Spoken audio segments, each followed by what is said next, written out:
Hello, my name is Marcus. I'm the compiler of a collection of therapy quotes entitled 1001 Windmills of the Mind, a collection of advanced self-help quotes taken from what's often called the psychodynamic or the psychoanalytic perspective, which long ago, as I understand, was referred to by some as philosophical medicine or narrative medicine, helping us to soothe the amygdala, which corresponds simultaneously with healing the hippocampus, the almond and seahorse, respectively, to turn our lives around, to turn this love around. We need to soothe or shrink or calm or restore back to normal our amygdala, that famous almond-shaped part of the brain called the amygdala, somewhere on the right side, in the back somewhere, a little tiny thing. But the thing is, this amygdala of ours, this part of the brain that's basically the executive part of the survival mind. Am I safe? Am I not safe? It only has that one kind of question.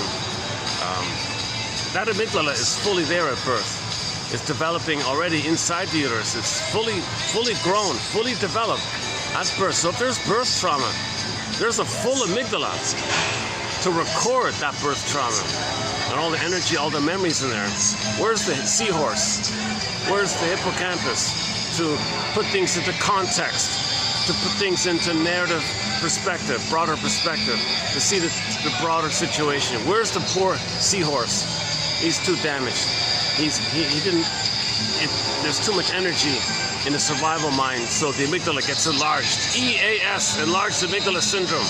EAS, enlarged amygdala syndrome, according to a film entitled Bob and His Enlarged Amygdala.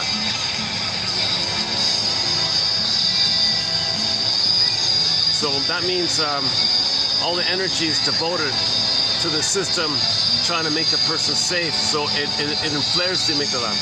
So the amygdala is the stress response, right? And cortisol, adrenaline, flee, So first the baby would like to run away, the baby would like to flee. Where's he gonna go? He got no motor skills, so helpless like that, so small, totally dependent on his mother. Where's he gonna go? So then maybe next the brain will send him more cortisol. What does he do with that? He can't flee any further. He kind of hits a wall, so to speak. So he may either flight in the mind, called disassociation, like a deer in the headlights, or like the possum thing. So he might escape in the mind like that. Or he'll try to have fantasies where he wishes, in his fantasies, that he could gobble up the breast, devour the breast, possess the breast, to control it, so he can have a stable, reliable motherly presence that he needs. So he thinks in his fury, in his rage, because he's in the oral phase, he thinks in those kind of terms. So now it becomes kind of destructive. And the baby has this destructive fantasy that he wants to destroy, meaning not destroy, purposely to destroy, but to devour. But that has a destructive effect, obviously. So the stress response, so we all know the stress response, right? Flee, freeze, or fight, like that. So the baby is going to be somewhere, his amygdala is trying to work that out. How's he going to escape for his safety? Maybe he can fight with the mother. That's not going to work. So he tries to run away from the mother. That's not going to work. Now what's left? He can't fight with the mother. He can't run away from the mother. What's finally left? Okay, he escapes in the mind. He escapes in the mind, called disassociation. That song you're hearing, that song you just heard in the background, I talked about it yesterday a fair bit. It's from a band called RTZ, created and made up by most of the former members of the Boston band. That voice you heard, Brad Delp, he's the voice behind More Than a Feeling, Peace of Mind, Don't Look Back, and To Be a Man, and Amanda,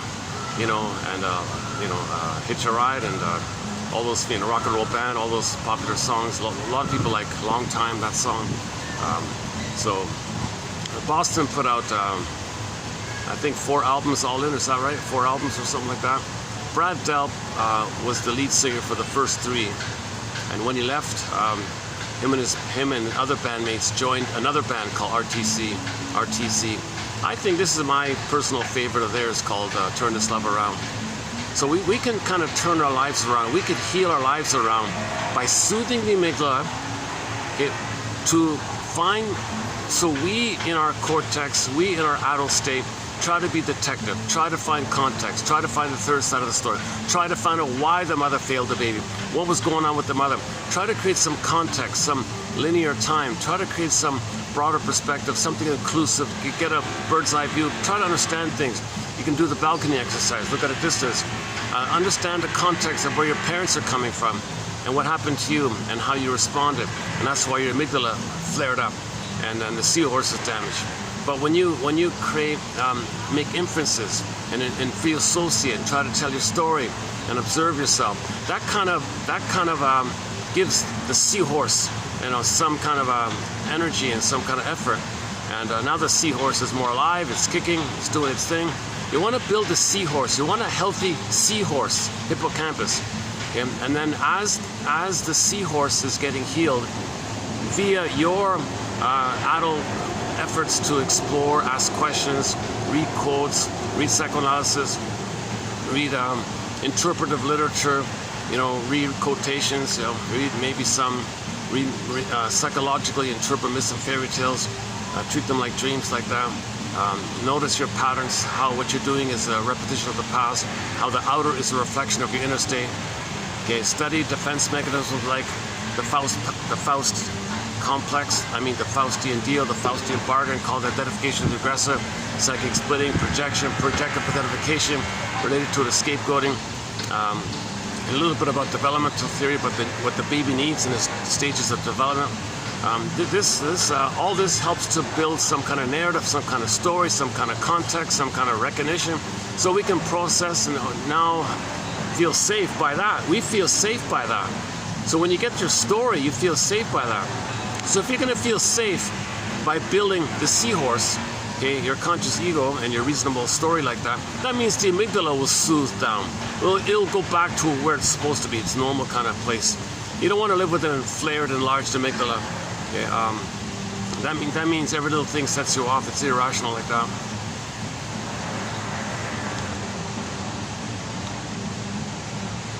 Except for that noisy group, except for that noisy cackling ladies, young ladies cackling.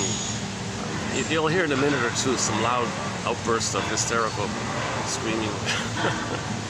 It went on for. Hopefully it'll calm down soon. Talk about the amygdala. My amygdala got triggered when you suddenly hear these loud screaming, cackling sounds. My amygdala, well, what's going on? Is somebody screaming? Is somebody in danger? So that kind of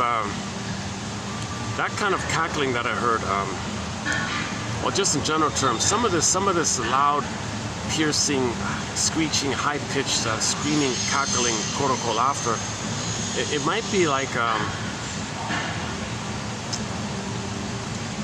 it's a scary kind of safety for the person called Schadenfreude, where they feel safe in a perverse way, where if they replay or see onto others what happened to them and they're the aggressor, and that means they're one with the mother, that means they're safe with the mother. So if you're safe with the mother, but to have the mother to feel safe by, you got to sell the soul of your soul, other people's soul. So you might have this perverse kind of, even kind of laughter seems to come from that. Some kind of combination of the blissful ecstasy when the baby's one with the mother, this blissful one is feeling some kind of pleasure like that, fused in with the fury and the rage, some kind of combination of the baby's original blissful feeling combined with the screaming rage. You put it together and see, maybe that's what that eerie, you'll hear it in a minute, I'm sure. Actually, maybe they've calmed down. Maybe the wine kicked in. I noticed them drinking. Okay. I try not to talk about people like that, so that's why I'm sitting this way, so not get people in the background like this. Some good videos were done lately. I thought some of the recent videos were not bad in the park. The past two were done in the park. I thought they were generally pretty good. So let's see how this one goes here. we covered a lot of ground, you know, we've been talking about the show Room 222. Oh my God, that reminds me. I want to play a little clip from one of the episodes of Room 222. So let's do that in a minute. So stay tuned. I just want to finish up the introductory point here. The theory that what we might be trying to do. I'm not sure this will be updated. This is just a brainstorming here. I'm not a Schrodinger's professor. I'm not a doctor. Disclaimer times 100. I only have a BA. I'm finding quotes and I'm sharing them in my attempt to learn them as well for myself. So the give back for my anxious delivery is that the quotes are posted below. So you'll find 10,000 quotes in this collection here. Either A, through this channel, or B, through the link like that for the price of you know what, minimal kind of thing. Oh, there's the main. One sec.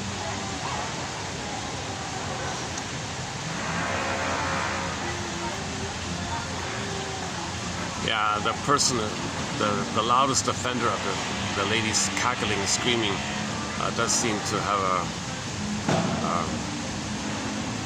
a lot of energy. Yeah. Okay, anyways,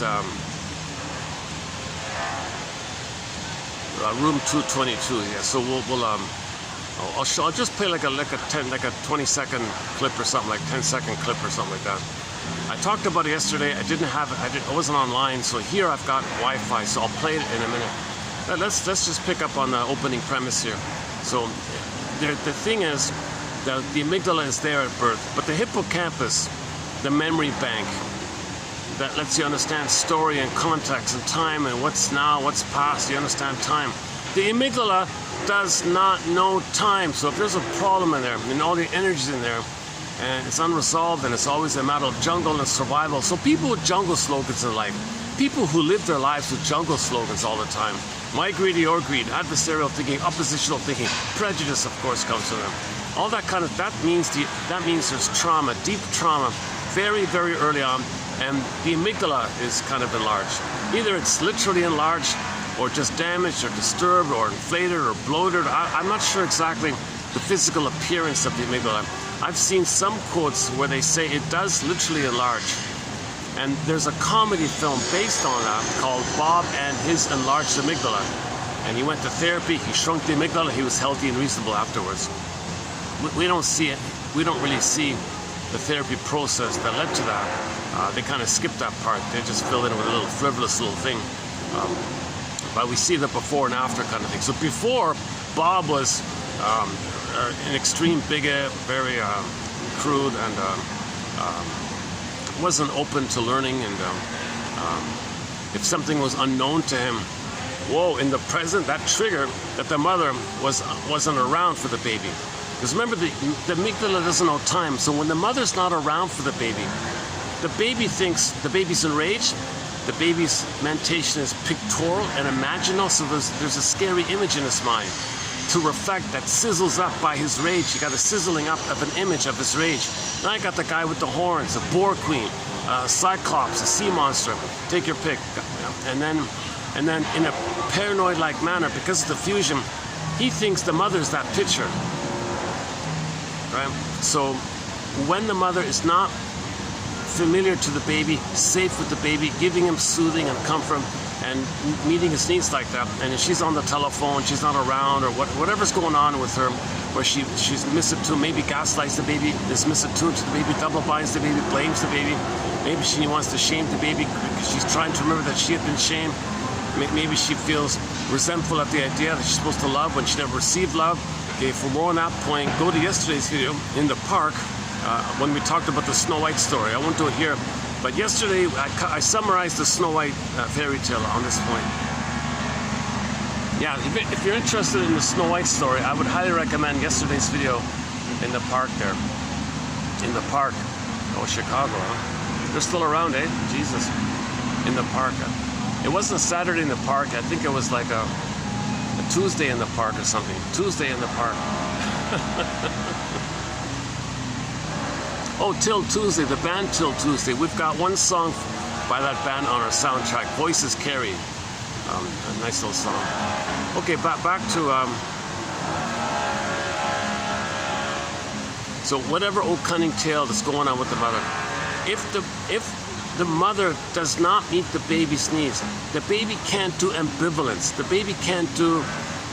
The baby has. Remember, the baby has no hippocampus. The baby can't refer to his own hippocampus and have the recording. Hey, wait a minute. 5 minutes ago, mother loved me. Now she's on the phone. Well, chances are she'll be back because it happened before. You know, just be patient. The baby doesn't have that memory facility, storage bank to refer to help him. If mother's not there, then poof, he's a goner. It's heaven or hell for the baby. The baby needs paradise. If the mother's missing it, click, he's in hell. It's either or for the baby. So that's the problem. When it is either or for the baby, and the mother does the or part, okay, and he's in hell like that, meaning he feels shame, burning, biting feeling. Shame, hell is a metaphor for the emotion of shame, a burning, biting feeling. Is related to his rage. Now the rage is a picture of the monster, which he puts that picture onto the person. It's doubly unreal. The picture's not real, but he assigns that picture to the mother and thinks the mother's that picture. He's doubly off, but the baby, that's what babies do. They can't know the truth, so they project. Okay, so they don't want to know their rage. They can't admit their rage. They can't admit that picture it's within. They can't admit monsters of the id monsters. Okay, Forbidden Planet film reference there. So so to not know that it's with them, he just says the mother's the monster. The mother's a Borg queen. The mother's a Cyclops. Okay, so now the mother's an alien, a Simon. Okay, an alien. So the baby thinks the mother's some unknown alien thing. You know, like, whoa, okay, that's pretty intense for the baby. So that's all in a timeless amygdala. And the amygdala is always bubbling, right? The amygdala is always pulsating or something. It's got a very easy triggering thing going on. It sets off very easily because it's always like an animal, you know, the survival, right? So it's always like hypervigilant. So that means later on in life, if a person like Bob in that film saw somebody from another culture or whatever, unknown to him, not familiar to him, wait a minute, that triggers the past. And then he transfers the past to the present and sees the present basically emotionally that the present, he's still in the past, but he understands the present's the present, but he feels that the past is in the present. So the present's called the presenting past, where the trigger, okay, means you're going to present your past into the present. So the present is still the past, basically. Or another way of saying it is the past is going to be transferred. You know, Transference Airlines, you're going to transfer into the present. Now it's in the present. So in the present, you're in the past. The past is still present, kind of thing. The present's still past, yeah. Jesus Christ. So in the present, he's feeling the past, but he doesn't know it's from the past. Bob doesn't say to himself when he's triggered, that's from my amygdala. That's from the past. He doesn't do that. He thinks it's now. He doesn't understand time because the hippocampus is damaged. He can materially understand time. He can materially understand the calendar and the time like that. But emotionally, we're talking about the emotional. And Aaron. Oh, they're getting their bill. Good. Oh, okay, good. That's a relief. They've been there a long time. Okay, I think when they leave, I'll calm down myself a little bit. They've been a real noisy group there. I like you didn't hear it much on the camera. It's just funny. It stopped pretty much when it started. Oh, maybe my talking changed their mood or something. No, it's late in the afternoon. It's already, what time is it? It's already kind of late, right? 3 o'clock here, yeah, okay. So they had their lunch, all right, Jesus. So it's nice, yeah. I get it, because there aren't many parks around here. It's in the big city here. This is one of the rare little outdoor kind of venues around. A nice little place. I've talked about this place numerous times, yeah. It's got, it's mainly an events place. But sometimes during the week, in the mid-afternoon, it's quietish like this with just a sprinkling of guests and things. But a lot of company events are here, and group functions, the weddings, and group functions are here.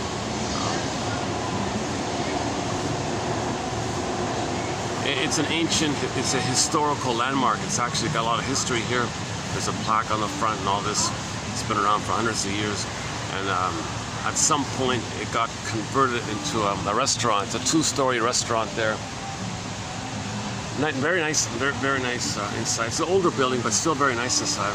And they got this whole outdoor area with swans, and there's peacocks on the other side, and rabbits and doves, and fun little, just good fun for the kids. They can run around like that. You know?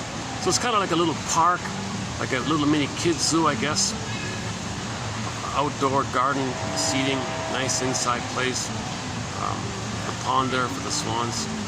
And like a more formal kind of area at the back, and then there's 2 floors there. Nice place, nice place here, and it's close to the sky. Well, the SkyTrain's right. That building, it's just behind that building, the SkyTrain, and then the station is just. I'm sort of in between 2 stations. Yeah, why am I telling you this? Let's go there. I noticed my body calming down at the thought that they're going to leave, because sometimes that woman screeched and crackled really like a really a high-pitched squeal, like, oh my god. And they got a kid nearby too. Jesus Christ, that's like wanting to be important.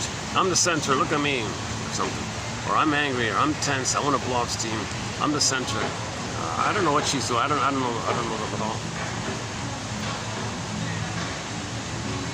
We do have some quotes on humor, but that kind of thing I'm not familiar with. But we do have the benign violation of humor theory. Okay, the first part of the joke is benign tension. You get the answer, you feel safe. So from tension to safety, the release is humor. But that depends on your psychic structure.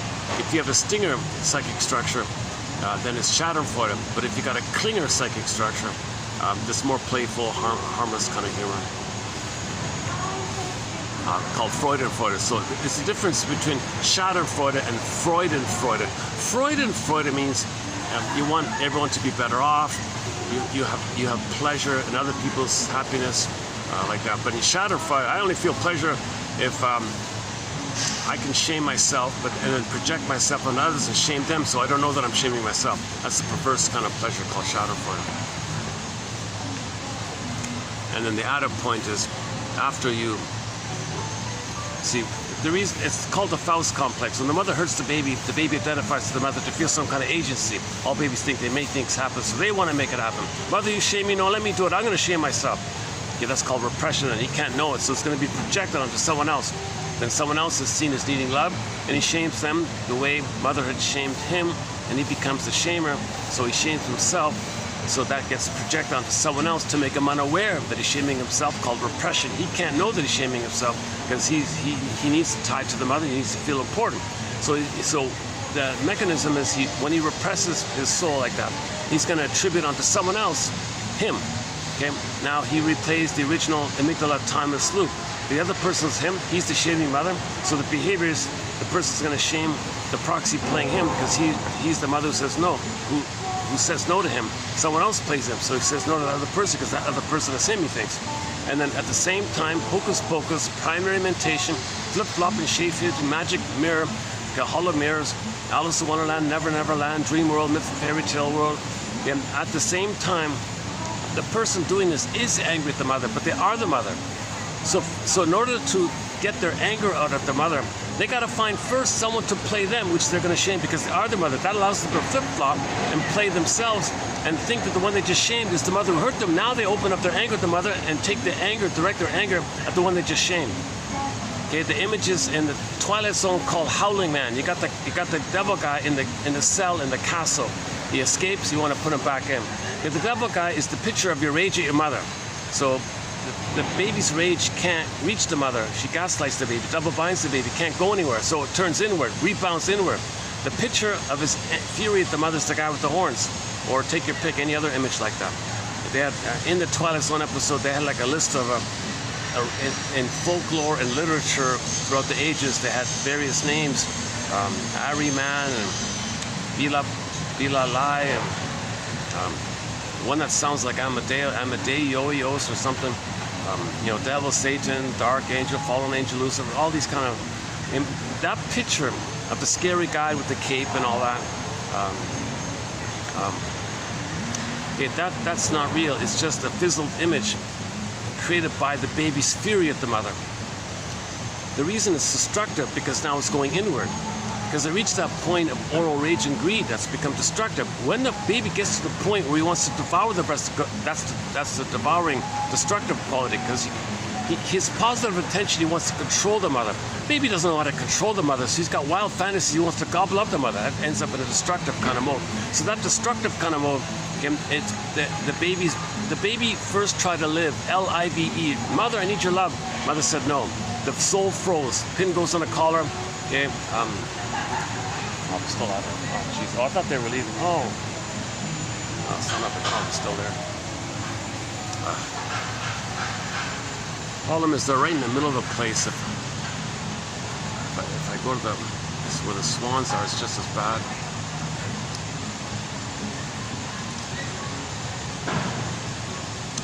I just have to sort of kind of get used to it or something.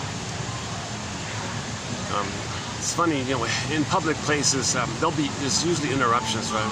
Sometimes I get lucky, I'll come here, I can do a video straight, and it's a good video like that. In the park, I had a few interruptions, but that still turned out to be an okay video, I thought, despite the interruptions. So even though there are occasional interruptions, I usually try to get back on track until the next annoying little thing.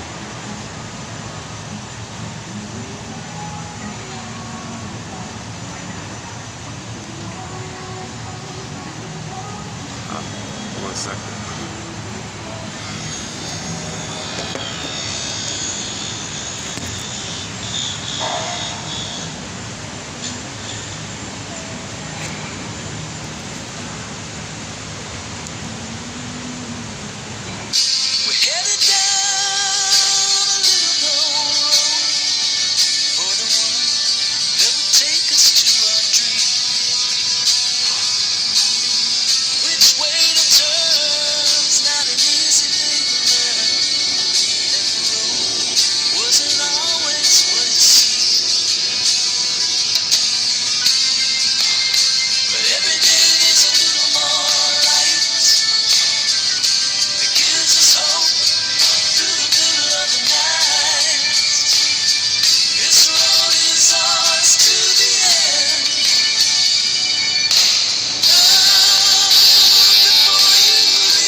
Still at it, unfortunately.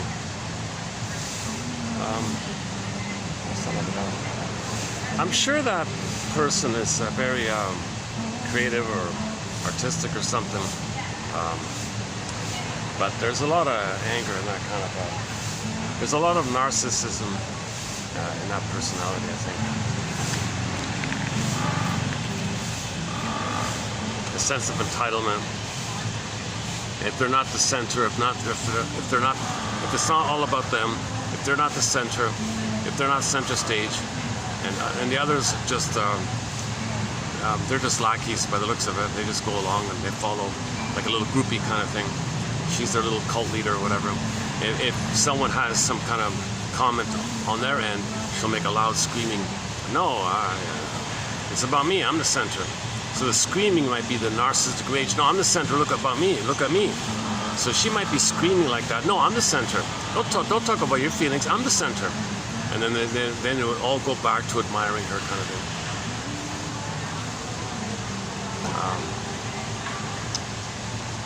Yeah, it seems to be a bit like that now.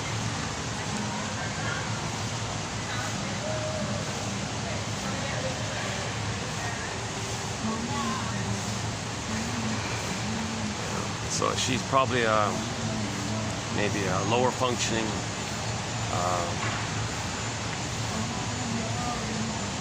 no, she might be a higher functioning BPD. I'm guessing she's going to be a higher functioning. No, I don't know. I can't tell. No, she might be a lower functioning BPD. No, she might be a lower functioning BPD. Yeah. Yeah, I'm leaning. Yeah, now I'm leaning towards the lower functioning BPD, which is very similar to the bully pattern. Yeah. Yeah, I think so. She's not helping. She's not helpful to others.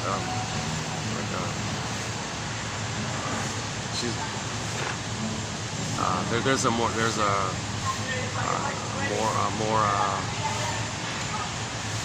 cooler. There's a cooler quality to her. Okay, sorry. I don't want to get sidetracked by these kind of little things in my environment like that. But, I think my mistake was that while I was waiting before the video, I was listening to her all the time. I think I should have just moved venues or something, because I feel like it kind of builds up in me a little bit. And there it is again, right? That's at a distance. So that's at the opposite end of the place. You can still hear it a bit, right? And that's just a polite chuckle, that one there. When she lets loose, oh Jesus Christ, the whole block can hear her, I think. Well, please tell me they're leaving. No. Just taking photos.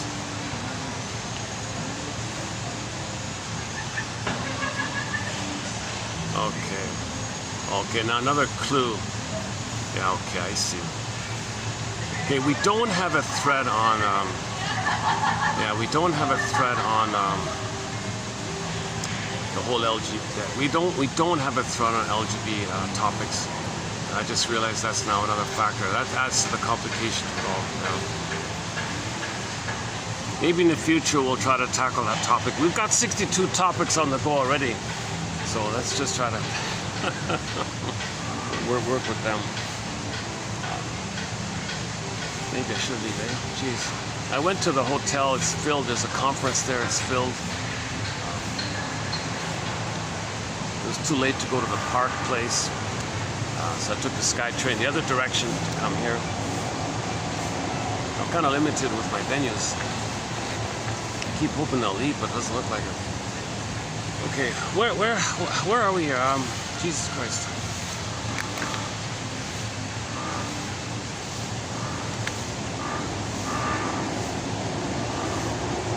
Okay, let's talk about the Faust deal for a minute.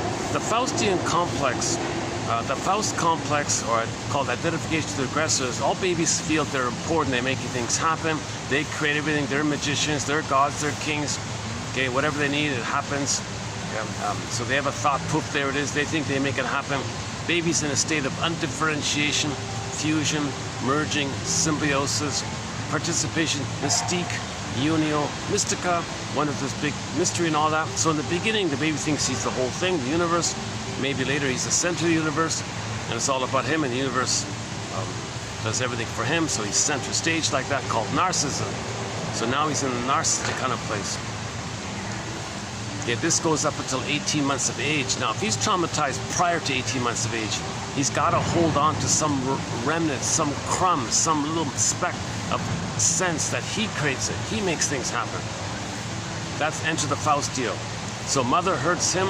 No, I'll do it, mother. Mother, I'll imitate you. I want to hurt myself, mother, so I can say that I did it. I have agency. I've got power. I make things happen. If I got to make it happen that I lose my soul, then I'll do it. So he's got this disturbed kind of deal. That's why it's called the Faustian deal.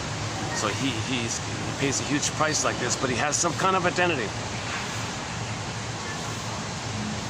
Okay, now how that's going to work is then, if he's going to be the mother who rejects himself, enter the old song. She says, I need somebody to hate and shame, so I don't know that I'm hating and shaming myself. So when she shames herself, that's called repression. Repression means you don't want to know. It's within, earth opens up and this cord gets pulled down. You got a chasm, your soul's pulled down. But you got to see, but the system wants you to know yourself. The system seeks healing and wholeness. So it gets you to project or see, attribute, believe something about you feel no good and all that onto someone else. Now you think someone else, you find some way to think someone else is no good, vulnerable, needy, foolish, no good, etc. That's you. That's you. Now you're meant to know it's you. You're meant to look in the mirror or on the projection screen to notice with you. But if you don't do that, then you coax them, prod them. No, they're not me. They're someone else. Okay? And scapegoating mechanism, prejudice mechanism, blaming mechanism, externalized living mechanism. You don't want to know it's with him. You can't handle the truth. You can't face the truth. So you say someone else possesses the things about you that you don't want to know. So you find someone who's vulnerable, say they're no good, coax them, prod them, look for it, find some signs, induce them, coax them, prod them to show some sign that they're no good. They say, aha, they're no good. Now the moment you say someone is no good, at the same time you think that person is your mother hurting you, now you're angry at your mother, you take your anger at the mother onto the one you just said is no good. Okay, that maintains the repression, so you project. Okay, that maintains the opportunity to discharge your rage at your mother onto the other. Okay, now related to this, oh yeah, back to the splitting mechanism. Before I got distracted, the group is back again. Oh jeez. Yikes. Son of a gun. If that woman wasn't such a extreme hysterical, such a high-pitched squealing, hysterical, screeching sound, it'd be okay, it'd be fine. But it's a little too over the top or something. Now I'm like edgy around them. Now I'm waiting for the next little jolt or something. I'm lazy today because it was late. I went to the other places, so I didn't want to move again. So I just gotta just stick with it kind of thing. But then it just still there. Son of a gun, could you please leave? Did you have enough? No, it's never enough. Oh yeah, when people have narcissism, when people have oral rage and greed, it's never enough. There's one of the slogans is never enough, never angry enough. The greed is never enough, or getting their anger out. Their anger is never enough. They're in a state of timeless. It's a void thing. Like your anger is symbolic, so it doesn't make the mother change her ways. Whereby a magical time machine appears, you go back in the past, the mother changes her ways and gives the love and says sorry, gives the love that you're supposed to receive. It doesn't work. When you search for mother in a greedy mode, whatever you gobble in your rage and in your greed, it's never enough in your greed. So greed is always never enough. Now you enter into the hedonic treadmill because greed is never enough. Now you're just spinning around. So one of the slogans, people with the Faust complex, is something like, things like that. That can be part of it.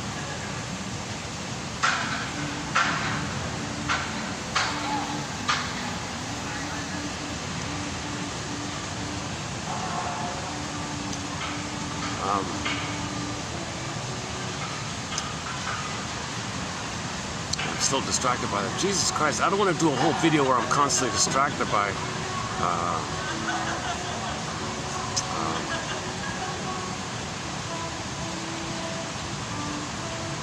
maybe I can go indoors for a while.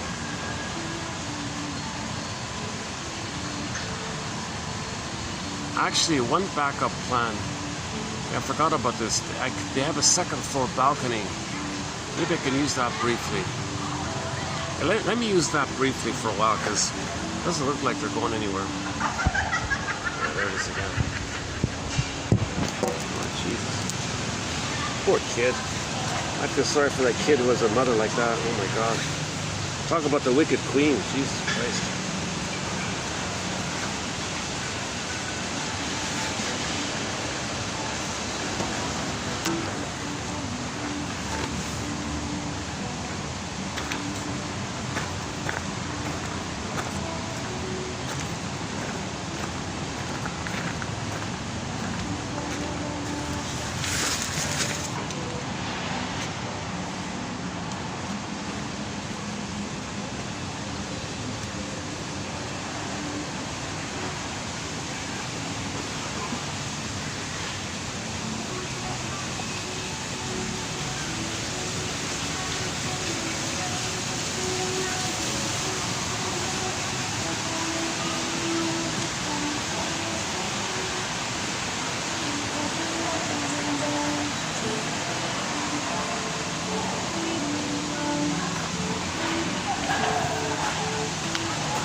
Still hear the mud.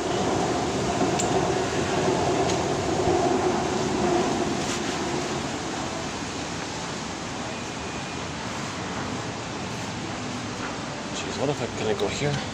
So that's locked. It's too hot here, right?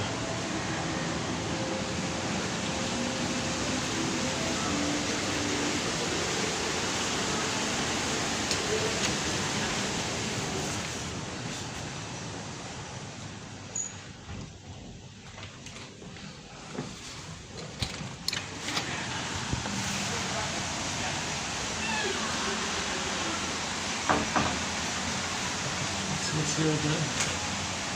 Oh, that's the one here.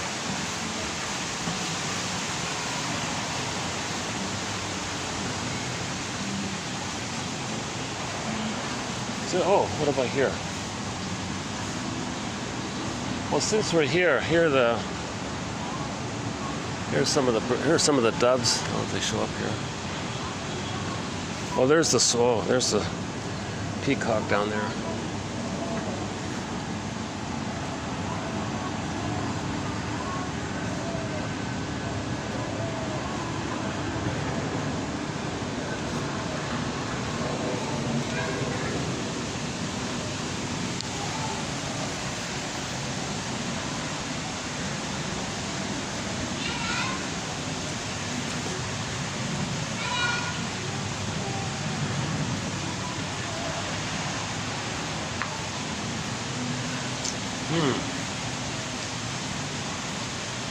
There's no breeze up here. They're not going anywhere. Jesus Christ. Yeah.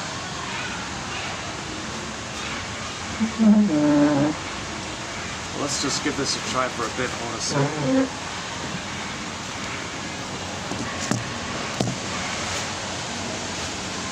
I can handle kids screaming, but when you get a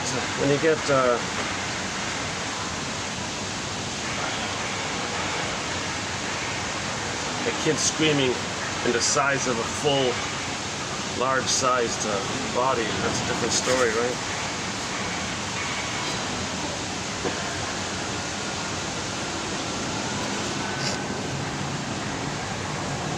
Let's just try this for a bit. Jesus. Okay, I wanna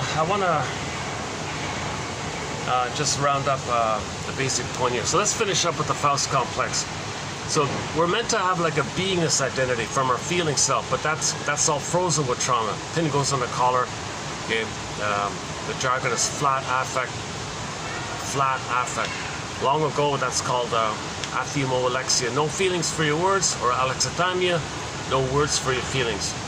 Okay, the image is the pin goes on the collar, under the collar, flat affect. In the one version of the Snow White story, she's awake, so she can see through the glass coffin, but she can't feel through. So you know what's going on, but there's no emotional touching. Or Snow White being a personification of your beingness is in a coma, and you can't access your beingness because there's a glass wall there, and she's in a coma as well.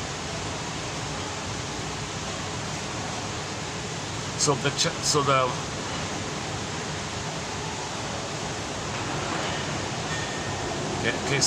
life force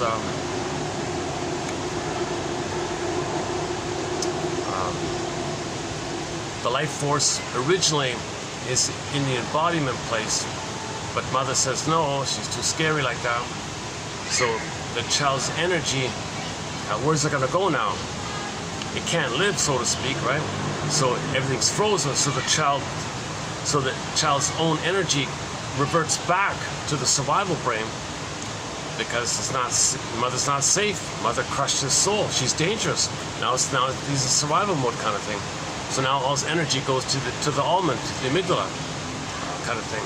So now round two. Mother, you didn't meet my needs. I communicated with you. I reached out to you. I wanted to connect with you. I wanted an attachment with you. And you said no. I froze on my soul. My energy now goes to the survival brain. Now, mother, my screaming and yelling like that woman screaming. Okay, so my screaming and yelling like that, okay, that's an expression. My rage and anger is an expression that my needs were not met. Mother, anger is an expression of needs not being met. My needs to live and love and develop, to have my beingness, to have my embodiment, to have my sense of embodiment, my sense of self, my home within quality, my need for that. It's meant to be a part of me. I'm meant to live from there. I needed you to see me and soothe me so I can know it and have it. You were not around for that. I froze it up, flash frozen, I got frozen. My energy went to the survival brain to communicate. Now, Mother, I'm communicating with you. Round 2, I'm reaching out to you. I'm communicating to you. The signal, my cry and scream means I'm angry. That you didn't meet my needs, Mother. Mother gaslights the baby, leave me alone, baby, what are you talking about? It's all about me, baby. It can't be about you. Okay, back to Snow White, Wicked Queen. Wicked Queen is the mother who says it's all about me. Who's the center? Who's the fairest? Who's it all about? And the baby can't be about you. It's only about me. No, it's about me. No, it's about me. And mother's angry like this, so she attacks it. So the baby's energy, the baby's rage can't reach the mother.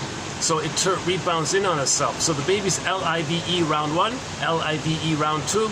Okay, no prior brain prior to that. He's only survival brain or he's a goner. So there's nothing back to go to. So now the baby's rage rebounds in on itself. Now, at that point, that's when the baby's anger turns to destructiveness. This rage like gobbling, devouring, hungry wolf kind of quality. Okay, now it's going to go in on itself. Now it's rebounding in on itself. So the baby's anger is now attacking himself in a sense, because it's got to go somewhere. So he's unknowingly attacking himself, thinking he's attacking his mother, but he's attacking himself. So the poor organ goes kaput. The pain of the organ is the pain of the organ is that crying scream to the mother. It just detoured one around like that. Psychosomatic symptoms reveal and conceal the rage of the mother like that. Okay, now we're splitting hairs here, but some people think when the baby's rebounding aggression, remember it's the guy with the horns now, right? And he's in the cell, in the castle, in Howling Man episode, in the Twilight Zone episode, season 3, episode 19 or something like that. In the original Twilight Zone run with Rod Serling and all, I think it's season 3, somewhere halfway through or something like that. It's called Howling Man. The Howling Man, it means the guy with the horns, Diablos, right, whatever. If that's not real, it's just a symbol of the rage. So the rage was locked in. The head monk in the Twilight Zone said, yeah, we got to face this. You don't face this, it goes out to the side like that. And it's destructive on the side like that. Okay, so the baby's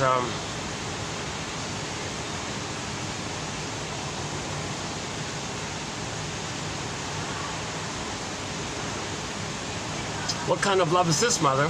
Now my anger at you, it's splitting hairs, yeah. So the baby's anger is going in on itself, so it's going to affect the organs, and then you get psychosomatic symptoms from this. So psychosomatic symptoms, it's mostly your rage at the mother, to cut to the chase kind of thing. Now some people argue that because of the fusion, the child thinks and doesn't know who's who. Where's mother, where's him? It's all one like that. So he may think that if he attacks himself, he's attacking his mother, but he is attacking himself. But he wants to be as angry at his mother, but he is the mother because he can't tell the difference, because they're in a state of fusion and undifferentiation.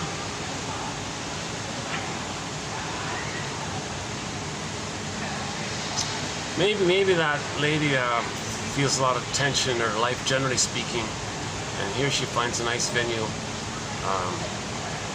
And let's loose kind of thing. That's a lot of pent-up frustration. Her body also shows a lot of there's a lot of anger in her body as well. So one theory about obesity is there's a lot of anger, and you become obese to protect yourself, to build a barrier, to build a wall around people, and you feel important, and you're protected, and you got a shield like that. No one could bother me. Now you feel important. Now you feel like a king, and you're angry in the body, but you feel important and you feel protected. So you got the obesity thing. So when you feel safe, now you're trying to lose the obesity, so you want to scream. So she's probably trying to lose weight here. I'm sorry. Scratch that.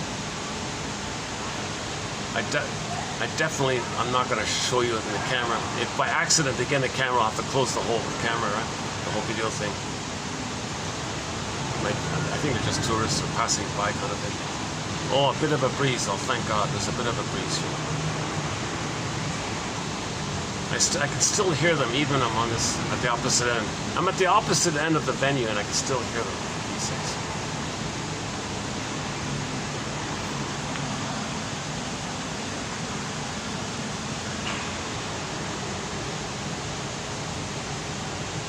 You don't hear normal conversations in this. There's a lot of background noises otherwise. Only when you get that screaming thing, then you hear it.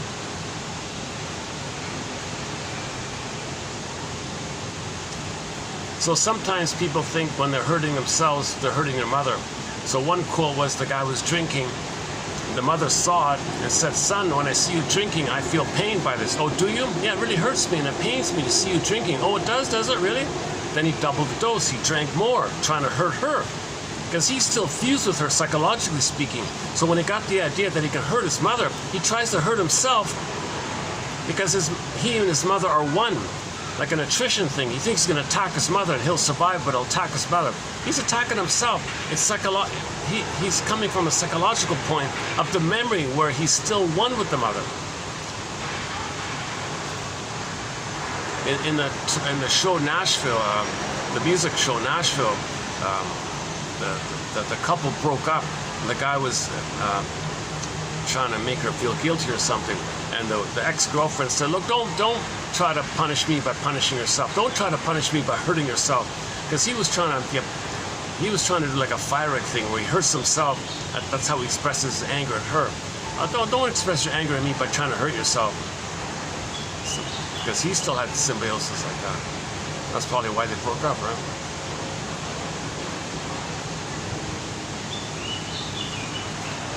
You can't still look for symbiosis.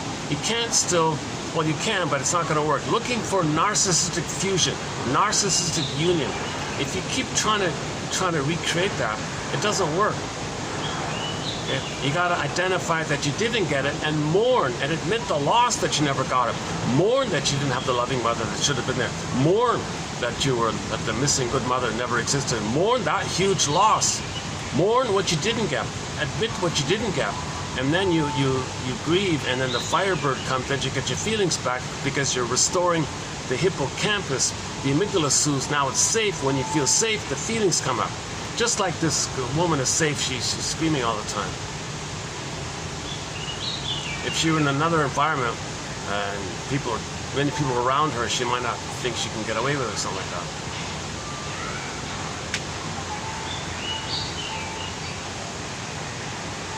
That kid looks totally defeated, totally placid. That kid is just daydreaming, spaced out. That kid's out of it. That poor kid is probably going to be daydreaming in school or something. I don't know. Speaking of that, Room 222. Yeah, there was an episode sort of in that area. In the classic dramedy, Room 222. Very good show, high school drama kind of show. There was one episode. About a guy who couldn't study. He was daydreaming the whole time. He couldn't concentrate in school. He didn't have a learning disability, nothing like that. He just never had no one connected with him. No one ever connected with him. Never had a teacher connect with him. Never had a parent connect with him. Never had any experience learning anything with anybody. He was just kind of bored like that or something. He was a good kid and all that. He was nothing. He was just lost and something, just bored and lost. He was just, he never had any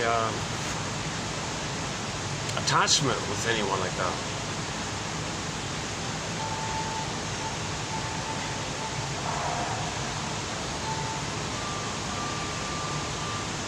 That's the episode about finally he takes an interest in small planes or something, how to be a pilot. So he's all excited about aerodynamics, and he got interested.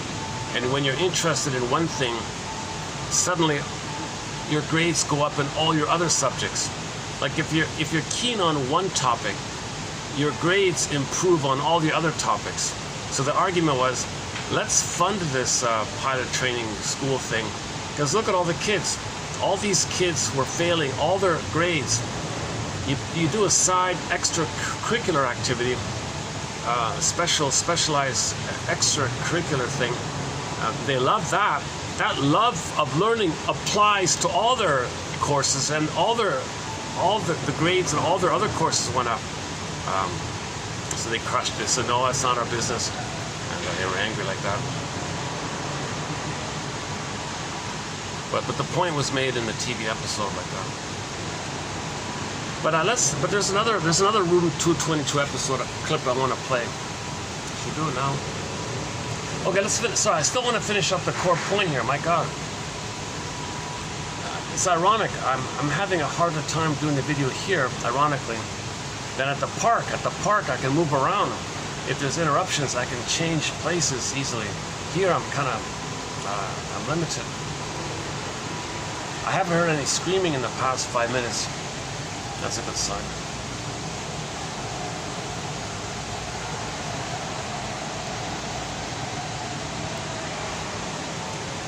If they're, I don't believe they're gone, but if they're gone, it's a relief. It'll be a relief finally, and things. So the video will pick up. So okay, so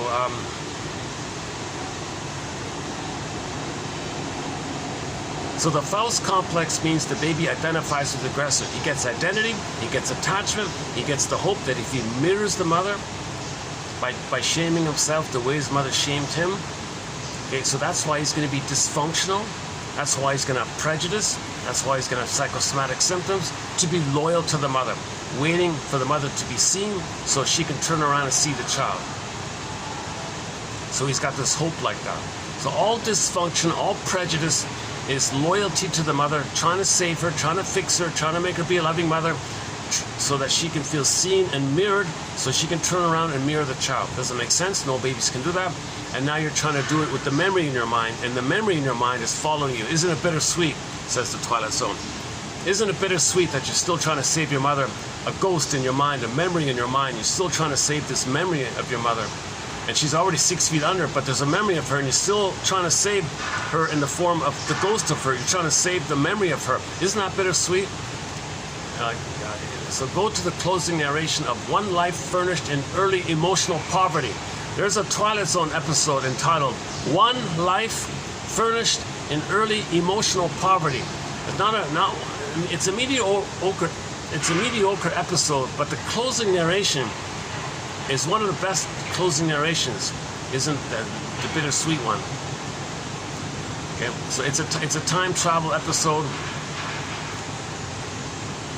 So in the closing narration, if you're dysfunctional, why don't you call your parents and ask for the story? Will they give it to you? No. Narcissistic injury, it's all about them. How dare you? The father will say, how dare you criticize your mother? The mother will say, I gave you life, and the mother will use guilt trip. It's all about them still. They won't confess. They won't admit the effects of their narcissism onto the child. They don't know it themselves, so it's not going to work. So part 3 was, well, what about a magical time machine? Let's say they're not around. Let's say you could go back in a time machine, which is what the episode was about, going back in a time machine and witness, like on a balcony thing, witness, to a degree, witness your childhood home. See yourself as a child with your parents relating, and see how you decided things during that time. Think about the decisions you made about yourself. And then the narration was, well, if you decided these things, think about it. You're the master of your fate now. You're responsible for that. You decided this. This is your life. This is your decisions. You're affected by this. You're the master of your fate. If you can realize this point, it can free you. It can free you of dead cargo from the past. Like this memory, this memory, and your parents are long gone. And isn't it bittersweet? You're still trying to save the memory of your parents. How can you save a memory of your mother if your physical mother's not even around anymore?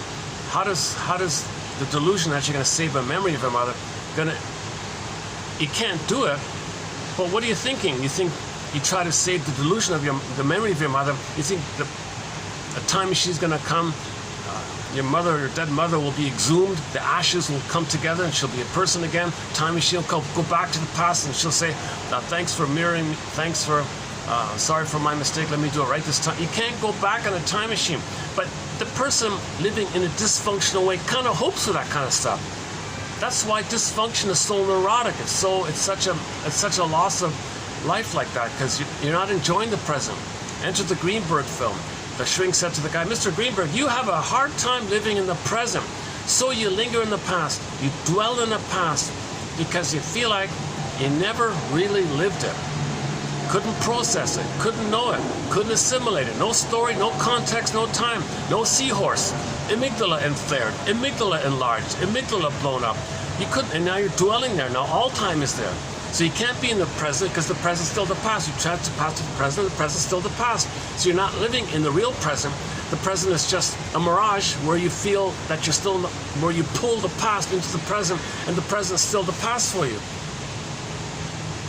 So you're just using the present like a dream, but you're still in the past. Life is a dream. That famous song.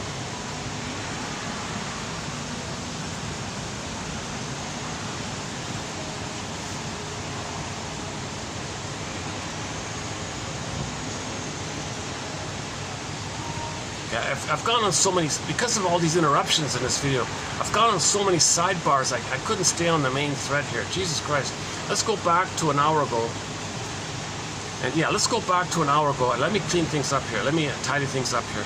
So what you just heard in the past hour was all these little tangents. Let's go back. Let's kind of like start over again, so to speak. So let's say the purpose of the therapy journey is to soothe the amygdala, soothe the almond, and restore and build the seahorse, the hippocampus, the seahorse. My current understanding of how this takes place, of what the shrinks are saying, is what you want to do is identify and catch yourself engaged in a current repetition where you consciously are aware and feel that you're doing the thing that you've always been doing. So when there's trauma, we repeat, hoping to change. Oh, they're still there. Oh, I knew it. They're still around, aren't they? Son of a gun. I bet you that mother's going to blame the kid. What are you complaining about? She's been screaming. The mother's been screaming, screeching all afternoon. Now the baby is finally crying. The little kid's finally crying. I bet you her reaction to the kid will be hostile. Maybe she coaxed. Maybe she wanted that to happen so she can feel important. See, I'm important now. See, now she's getting attention. Now she feels important. So if the others around her ignored her, she hurts the kid, makes the kid cry, and now she feels important again. I think this character I'm seeing here is very narcissistic. It's a good example of the center stage idea. Just a quick sidebar on this point, another sidebar. Every time, I'm doing it again. Carol Burnett show, the Carol Burnett show called Visit from Dan. So in that episode, in that skit, the comedian Carol Burnett played a housewife called Eunice, and she's at home with the mother, and there's a visitor, a guy named Dan, wanting to meet the husband and all this. So the three of them are in the house like that, waiting for the husband to come home from work, kind of thing. The phone rings. Eunice answers the phone, and her husband's on the other end at the airport. Sorry, darling, I fell in love with the waitress. I'm at the airport. We're running off together. This is my last chance at happiness. I'm very unhappy with you. I want to grab my only last chance to be happy. Boarding. Oh, I gotta go. Last call. See ya. Bye. Click. She's devastated. The husband dumped her for the waitress. She's a single mother, no money like this. She's crying like this. She goes to the sofa, fetal position, and the mother says, "Oh, that guy, yeah, I don't like what he said about me once." Eunice jumps up and says, "There you go again, mother. I just experienced a life catastrophe, and here you are taking center stage." And the visitor, Dan, said, "Yeah, like, whoa, wow, yeah, and I thought my mother couldn't see past the end of her nose." So it turned out that mother takes every situation and she's got to be center stage. The spotlight's got to be on her. She's got to be important. It can't be about the daughter, even though her life's devastated.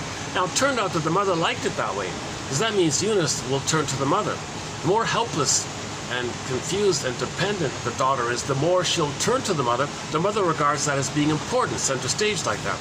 So then finally, the Dan guy approached Eunice and try to give her a little pep talk and saying, yeah, I'm really very sorry. They say that when one door closes, another door opens, and in the interim, you're going to reclaim parts of yourself. You're going to find parts of yourself, and you're going to become the free creature you were meant to be.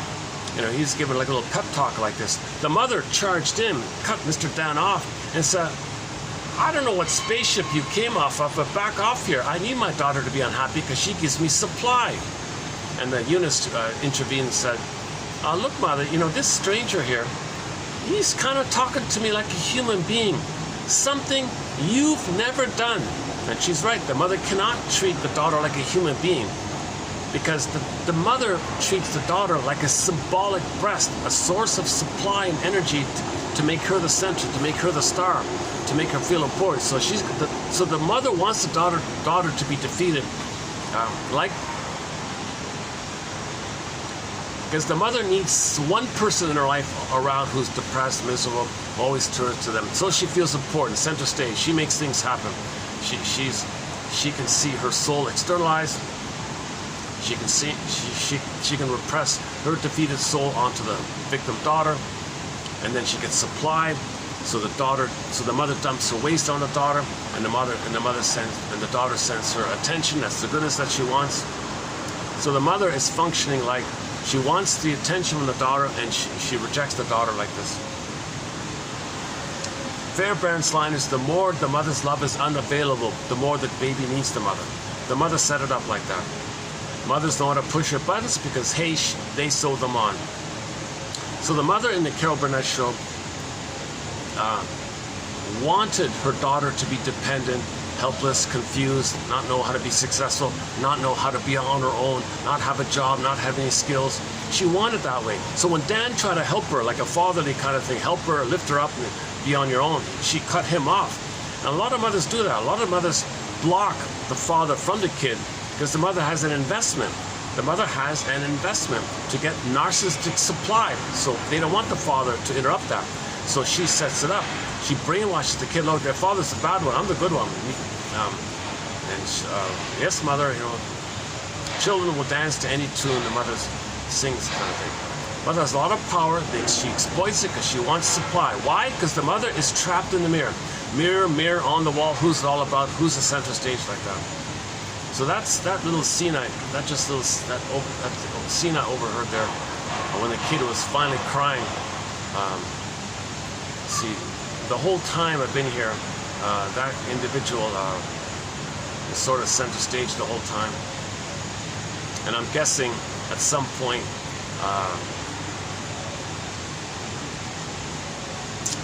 this woman wanted more center stage.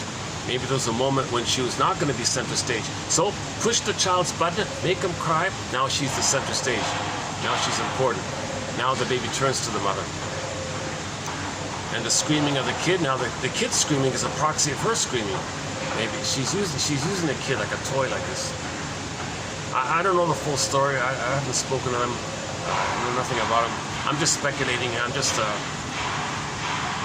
I have this issue where if something in the environment's going on around me, I got to try to process it so I can get back on the core point here. I gotta try to create some story around it so I can feel safe.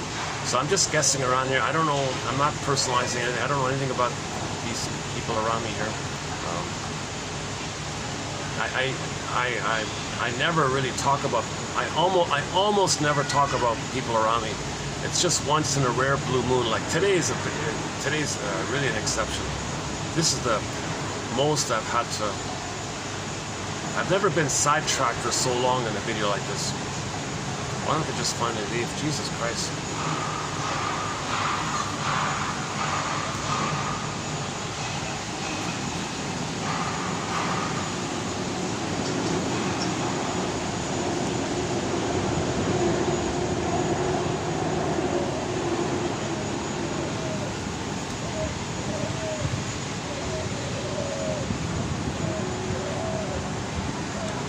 They've got, is it showing up there?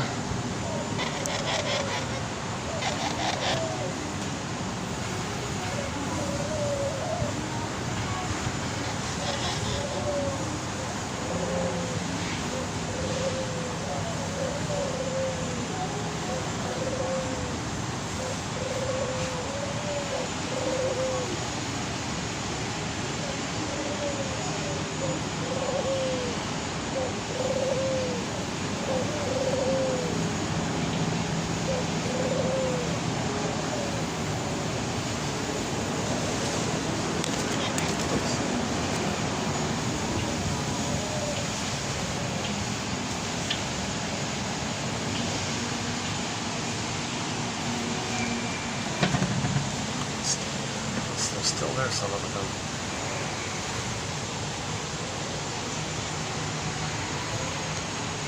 If it weren't for the hotel being so busy, I'd be there instead of today. Otherwise, son of a gun, eh? What a big difference it makes.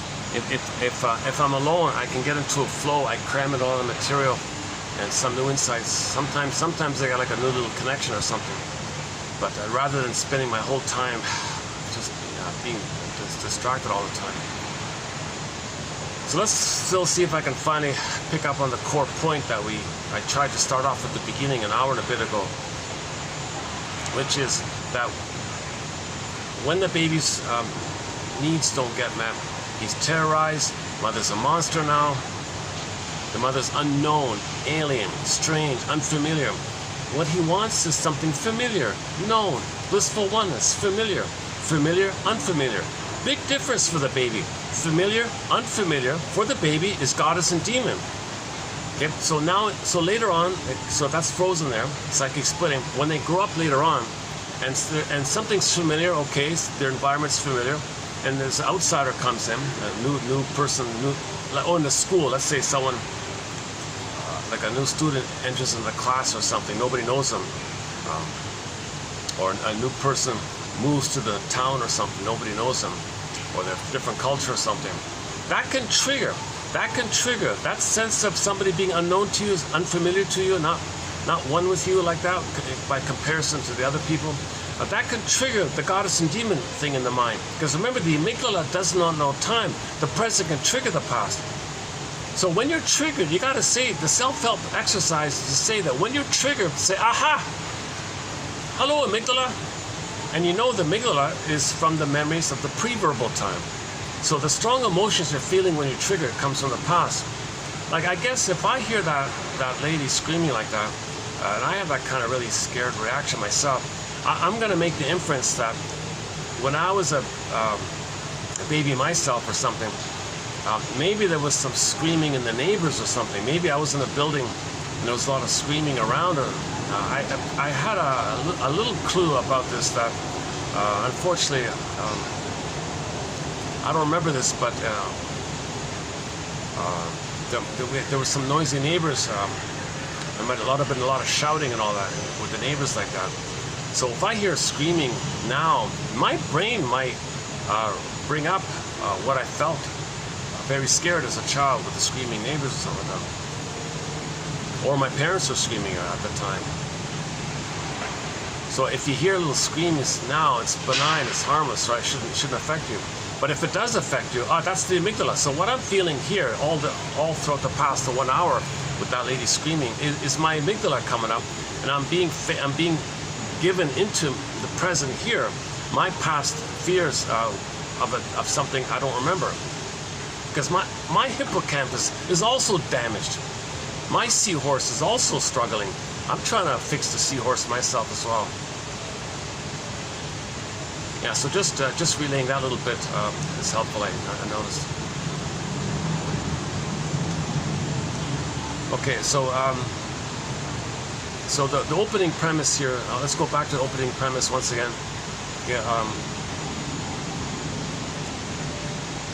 the baby may engage in psychic splitting. Okay, mother's a monster and says to himself, no, my mother cannot be a monster. Okay, the monster is a picture of his rage which he puts onto her. Okay, the mother's not that bad, but the baby's rage is a picture, and the picture goes onto the mother and so he's confused like that. Then he says to himself, no, put that idea that my mother being a monster who wants to gobble me up, he's talking about his own rage. He's an oral rage greed. No, the mother's an oral rage greed. What he is, the mother is. Because of the fusion, if the baby feels like a hungry wolf, he thinks the mother's a hungry wolf. It's one like that. So he says to himself, no, my mother, like that, put that in a separate psychic bin.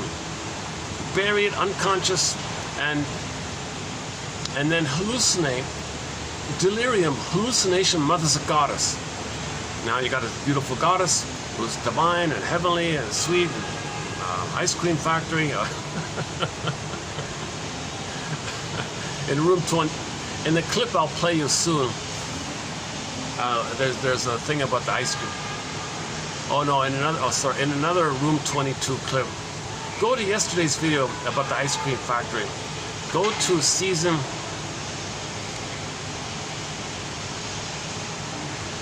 3, episode 15 of Room 222. Okay, the one about the Navajo guy. The Navajo guy he had a culture shock. He was suffering from a lot of trauma himself. He says to Jason, and his family suffered the slavery, and the Navajo guy suffered the slavery on his end. So they have a lot in common. But the Navajo guy didn't want to make friends with anybody. So Jason said, what's wrong? Well, when did you ever experience not being accepted for who you are? Seriously? You want to know my life? Wait a minute, what am I talking about? If you can't see that we're brothers, you're sure not going to be able to see that we're friends. So that oh yeah, hang on. Oh yeah, so the Navajo guy said, yeah, when did you have a hard time being accepted for who you are? Seriously? Do you think I was born in an ice cream factory? In an ice cream factory? That my life and my background is just smooth and sweet and flows and lovely like that? Do you think my life? Okay, he came from a poverty kind of condition. The family had hard times, and millions of people. All that painful history. The Navajo guy had an immense painful history. They both have painful histories, obviously. So Jason said, can't you see that we're brothers? Like we have a lot in common here? If you can't see that we're brothers, I guess that's why you can't see that we're friends. So that was a helpful moment. That ice cream comment was the helpful one, I thought. So I played a clip to that recently. But the Room 222 clip I want to play is on another topic, also featuring Jason. It's another little clip. I'm confident it's overlooked. I don't think anybody notices. I don't think anybody's commented on this. It's a very thoughtful short little clip I'm going to play you soon. Get to it. So back to the premise about prejudice. So where does prejudice come from? In other words, when the mother is not meeting the baby's needs, the mother's unfamiliar. She's an alien. It's out of this baby's world. Put it this way. Janov would say it like this. When the mother hurts the baby, from the baby's point of view, it's out of his expectation. It's out of his innate expectation that the mother would hurt him. So the baby thinks the mother's an alien, some strange kind of thing like that. He projects his rage picture onto her, says she's an alien. Or unknown, unfamiliar, strange alien, right? Something like that. So that's set in. Okay, let's say it's stamped in like that. He never got a chance to get enough love to heal that, to resolve that. So if he's cursed with psychic splitting, he doesn't have his beingness. He thinks in terms of jungleism. Okay, he's still fighting with this unresolved issue that the mother hurt him so much, and he's kind of always, that's the prototype of it all, and he applies that in his life. He sees every day through that lens. He creates every day through that lens. Every day is that past. Every day is that past, right? And he transfers the past to the present, sees the present as the past. Okay, that's called the present. The present is called the presenting past, where in the present you present the past to the present. So the present is the presented past, or the presenting past. You present the past to the present. The present is still seen as the past, where the past is pushed into the present. Now the present is filled up with the past, so you feel the present emotionally as the past is in the present. I don't know how to I'm not sure how to articulate that point, where you recognize the present, but you're feeling emotionally in your energy, in your motivation, in your grand design, in your needs, unmet needs, and your unresolved battle with the mother. You want to show up to mother. You still hope to get mother stuff. That whole dynamic still going on underneath. Shall I compare thee to an onion? So in the present, you just use rationalizations, flim-flammery, excuses, rhetoric, double talk, okay, advertising tricks, PR tricks, any kind of propaganda, kind of trickery kind of thing. That just makes the things that makes things appear that you're in the present. that you want to appear being reasonable in the present, but not. It's just a cloak, camouflage trick, mask, camouflage blanket, that really underneath what's going on is this battle with your mother in the present. And somebody in the present, it's not your mother, but you don't care anymore because you still have this battle with the mother in the present.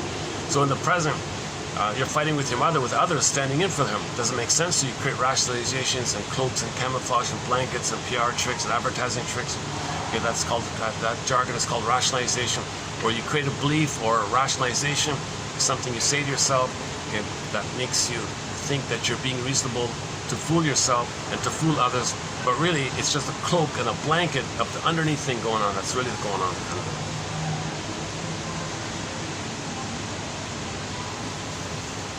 So the person's ready in the present, but they might see others as them, as no good, because they felt no good. They project them, they're the shaming mother, they shame others, then flip-flop, the one they just shamed, is the mother hurt them, now they're angry with the one they just shamed. Very traumatized people hate the ones they hurt. They hurt others because mother hurt them. Then they flip-flop, they're themselves angry with the one they just hurt. Because the one they just hurt, who played them, flip-flop is their mother who hurt them, now they're angry with the one that their mother placed onto the person in the present whom they just hurt, who just played them. Because the fusion of things can flip-flop and morph and twist like that.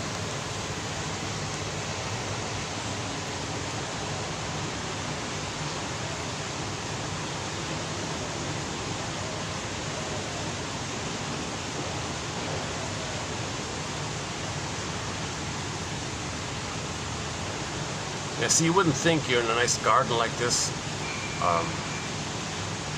There's no reason for a kid to be scared and screaming. You got the whole place to yourself. And, but the mother was ignoring the kid.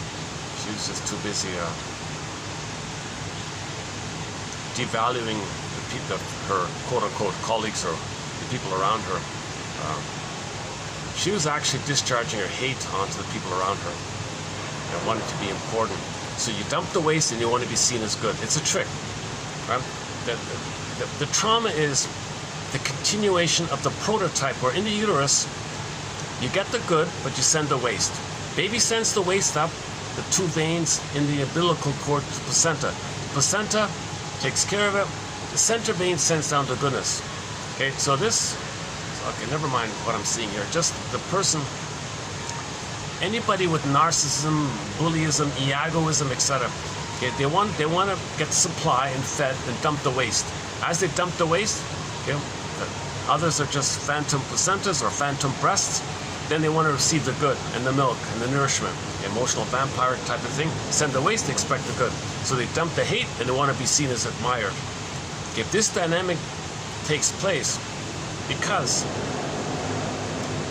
later on a person engages in this for this underneath issue, because when others in your environment are scared and confused, they think you're the authority. They say, good, you think I'm the authority? You think I'm the wise one? Good. Then they get supply while they hate them. So this woman would hate the people around, and they admire, oh, she's an authority. And she doesn't look like a kind of like a pompous, like bullying kind of character. So you think she might be strong or a leader or something. Not at all. Not at all. She's a covert infant who's bullying, terrorizing the people around her, including the kid. And then the victims around her think she's an authority. She's amazing. Because that's what babies do. The victims on this, okay, that's what babies do. When the baby's hurt, when the baby's confused, stunned and confused and hurt, the more the baby thinks the mother's the authority, it's the goddess. He splits off. In the psychic splitting, you deny the truth and believe the delusion. So the people around like that are believing the delusion. I'm at a distance, I can see she's a infant, kind of an aggressive bully like that. Really kind of violent, sort of a arrogant kind of a tone like that. But see, when bullies, sadistic like that, or cruel like that, for some reason other people think they're the authority. They got power, they're strong, the authority. They're infantile. Oh my God. Because the victims don't know themselves, the mechanism within them. They're not aware, they don't remember that mechanism, that when their mother hurt them, they saw the mother as an authority. So the bully capitalizes on this. Oh, okay, I'll use that. Good, okay, I'll scare them and bully them. They'll think I'm the authority like that. Hold on a second. Let me do a perspiration management here. No breeze here. Ongoing struggle to get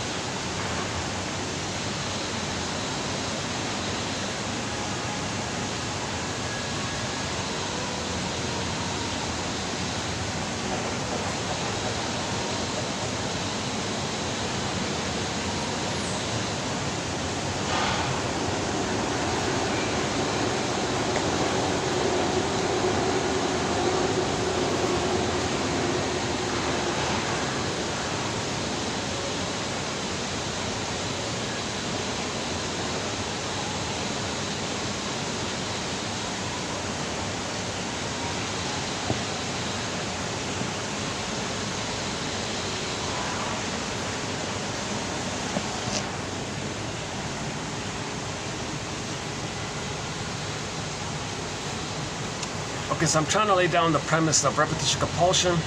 Okay, so the Faustian deal means others will play you, they cry for love, you shame them. So you're repeating that you cry for love, mother shamed you. You find proxies to play you crying for love, you shame them because you're the mother who said no to you. So you say no to yourself, that means you're going to project your repressed, painful self onto the proxy. So the proxy, the other person plays you. Now you see yourself onto someone else, that they're no good, wanting love, you say no to them. Then you flip-flop, the one you just shamed suddenly is your mother who hurt you. Now you open your anger at the mother because now you play yourself. Now you fly out your anger at the mother, and the one you just shamed is suddenly poof, seen as your mother. Now you're angry at the mother, at the one you just shamed. This is perverse stuff that leads to Schadenfreude.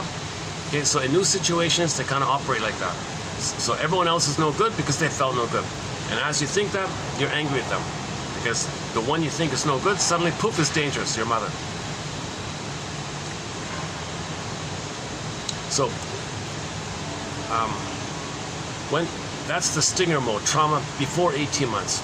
The more benign version of the repetition compulsion is post 18 months, where people play themselves, so-called passive active. So, in the identification with the aggressor, they cross over and play like the active aggressive mother instead of being the passive helpless child. But if you're traumatized post 18 months, you have enough to be yourself. Yes, you're childish. Yes, you're wounded. Yes, you're vulnerable.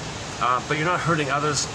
But you're still a child because you're wanting some parent-like figure to help you find yourself and go forward like that. The stingers don't bother with that. They just find others wanting that and reject it in them. They're envious in them. So they're the enviers. Right? Stingers are enviers. They have immense envy like that.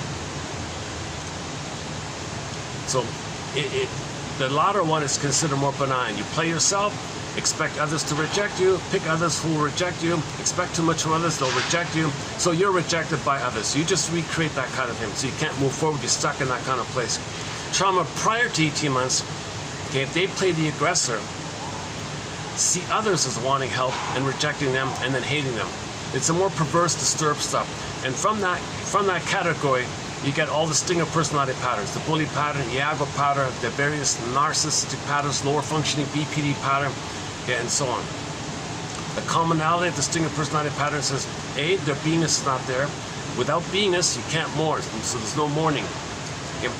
You don't have your beingness, so there won't be affection or love and sharing. So there's no either to mourn.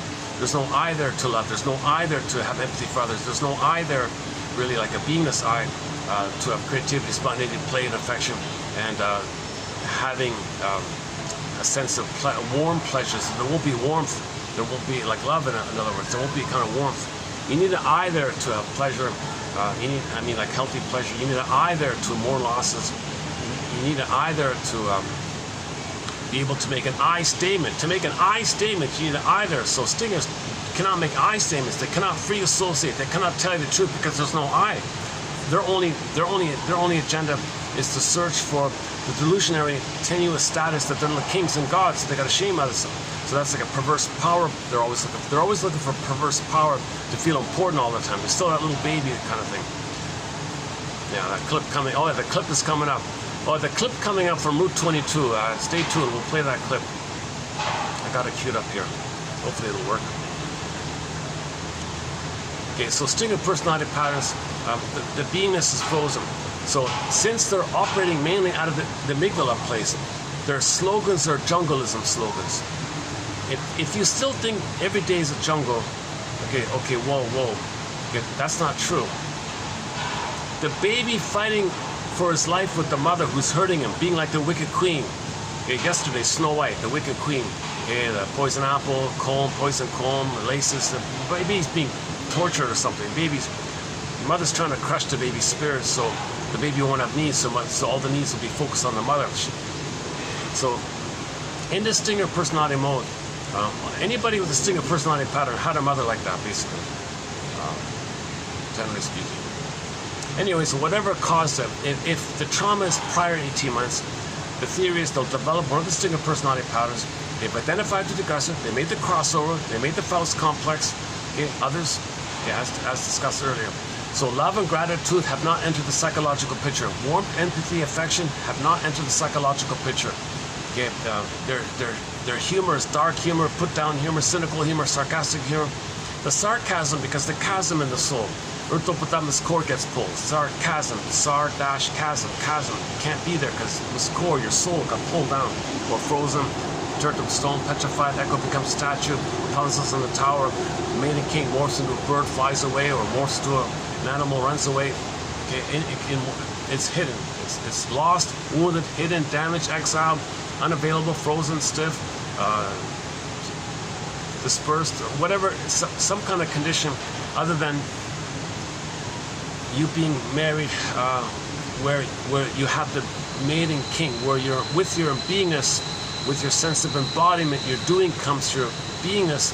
The beingness is the feminine principle. So the feminine principle is symbolized like a princess, feminine. Feminine meaning the beingness, maiden king. When you have your beingness, then you're doing, yang, masculine. Okay, doing, active, from the being, maiden king. So when you have your being, that means your doing is ethical, moral, and virtuous because you have your being, the maiden king. So the union, the marriage, maiden king. Okay, maiden, feminine king. It's kind of one like that. So, but the point is the beingness has got to be there. Then the doing coming from the beingness is healthy, ethical, more. If your beingness is missing, you're not making sense anymore. Go to yesterday's video. Towards the end, we played a speech by Kirsten Wilson, a 10-minute speech. And in that speech, there's a line in there where she says, if you're not in your body, you're not making sense, literally. And it's disembodied discourse that causes all these problems. Okay, so if you're not in your body, you're not making sense. If you don't have your beingness, then what you're doing is disturbed, it's whacked. Woodman says if the feminine is wounded, the masculine is distorted. If you want healthy doing, you gotta have a healed being. So you gotta face this being kind of thing. That's the normal way of living. It's the normal, proper place that we're supposed to have. We're all entitled to have a beingness. But Mother robbed it. Mother crushed it because she couldn't tolerate the idea that she's supposed to give love when she never received it herself. So to not be reminded of this dilemma, she crushes the baby's soul that she feels important. It's all about her. Like,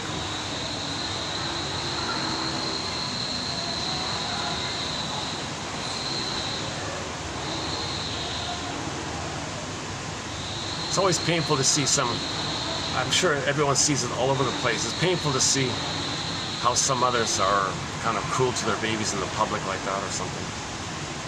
You see, they should be at home. Babies need to be at home at the rock bottom very least for the first 4 to 5 months. Don't take the baby outside the bed. For the first 4 to 5 months, skin to skin, continuous contact for the first 4 to 5 months. Babies need an extended womb-like condition and intimacy that he had in the uterus. He needs a social womb, a social interpersonal womb. So baby sleeps on the belly, skin to skin, 4 to 5 months. Natural feeding, loving gaze, warm embrace, warm cocoon thing. Okay, he's safe in this little egg, this little bubble egg. Don't wrap him up and take him out when he's a week old or something like that, or a month old or something. It's too early. You're doing it. It's too early. He's not. You're forcing him out of the egg. You're forcing him to crack out of the egg. In the egg, he's got to. The psychological egg is 4 to 5 months. You gotta let him cook in the egg. Come on, don't crack the egg in the.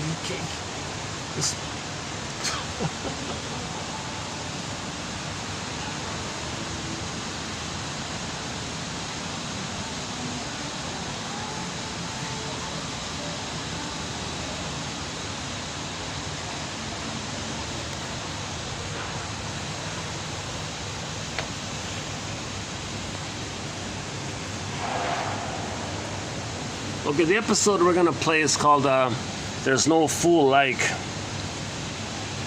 Room 222, season 3, episode 23. It's mainly about the smoking issue.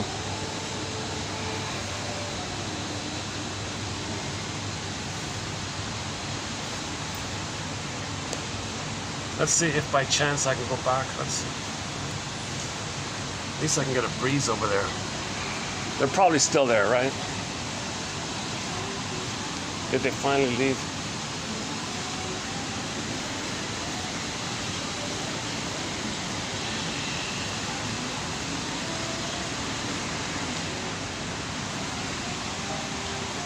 Oh, okay, I think they finally left. Oh my God. Give me a minute till my nerves settle. Oh, jeez.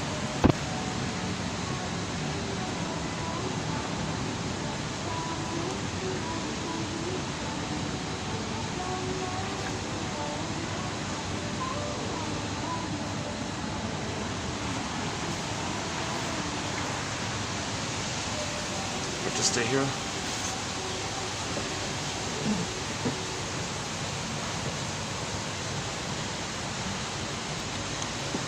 Okay, let's finish up with the opening premise here. So, the baby has attachment trauma, relational trauma, interpersonal trauma, betrayal trauma. Okay, that relational trauma or ambient trauma or invalidating environment trauma is usually layered over or added in or telescoped in the birth trauma. Hopefully he didn't have prenatal trauma. That's all compounded and telescoped in. The amygdala is inflared, enlarged. Now he thinks everything's survival. If he was always a goner with the mother like this, he had to fight for his life all the time. In the uterus, if the mother takes pills or is smoking, he's fighting with the sea monster. Already in the uterus, the uterus was not a friendly place. If the uterus was not a friendly place, his stamp, he thinks the universe is not a friendly place, kind of thing. So he needs a welcoming womb, kind of thing. Anyway, somehow the amygdala, I don't know the science of it all, but the amygdala gets inflared, or there's too much energy in it. It's trying to, it's expanding or something to send more cortisol, to send more hormones or something to help the baby survive. It's like this. So, but the baby can't use it. He can't run. He can't fight. He's spacing the mind. But so it's the amygdala is like bubbling all the time or something like that. Now the poor seahorse didn't even get a chance. You know, the seahorse didn't get a chance to build a library. It's kind of like you're meant to build a library to record things, but you're too busy in survival mode to build a library. Okay. So the way to soothe the amygdala and build the seahorse is that because of the compulsion to repeat, because of repetition compulsion, memory, repeating, working through, we don't remember the trauma. So we keep repeating in an attempt to remember. Now, what are we repeating? Okay, we are repeating this core thing, this basic fault, this abandonment syndrome. Baby cried for love, mother said no. Baby cried for love, mother said no. If this is before 18 months, imagine a 45 record. In new situations, okay, every neurotic is a music enthusiast, but he only has one record. He carries it with him everywhere he goes. Every time he sees a turntable with never-ending fiery ardor, burglar says he plays his only tune. Now, when he plays his only tune in the present, recreates, reenacts, restages, replays, transfers the past to the present, he plays that 45, created the past in the present, new situation, he plays that tune, the past transferred. So in the present, he's going to flip that 45 onto the turntable. Now, when he plays that record, he plays the aggressive mother side. Finds someone else to play him and replays the past in the present. Someone else is him, wanting up, he rejects them. Then flip-flop, the one he just rejected is the mother who hurt him. He plays himself, angry at his mother, and his anger at his mother, he transfers onto the person he just shamed, who just played him a moment ago, or simultaneously. So that's perverse stuff. So that's one repetition compulsion. So if a person in a new situation, they're always cynical, they're negative, dark humor, shaming humor, if their attitude is cynical all the time, if they got negative views of life all the time, if they think everyone's no good or dangerous, or if they have prejudice, if they think everything in terms of jungleism, if they're cynical all the time, no matter any kind of camouflage or cloak around it, no matter how they disguise it to get away with it, no matter how appealing, no matter how much lipstick you put on it, it doesn't, whatever. Okay, the other way they play the record, I mean lipstick, I mean like rationalizations, clever excuses, tricky rhetoric excuses, fooling people excuses. No matter how you get away with it, make yourself unaware of it. If the conclusion is, okay, the attitudes are negative, the humor is dark, prejudice is very pronounced, their bumper stickers or slogans are all kind of jungle-like based. if they're consistently a bully pattern or narcissistic pattern, if they're consistently against others, they can be consistently clinging. There's also a clinging vine narcissist. There is a kind of narcissism called clinging vine narcissism, another called voyeur narcissism, another called passive-aggressive narcissism. There's other kinds of narcissism. The turtle one as well.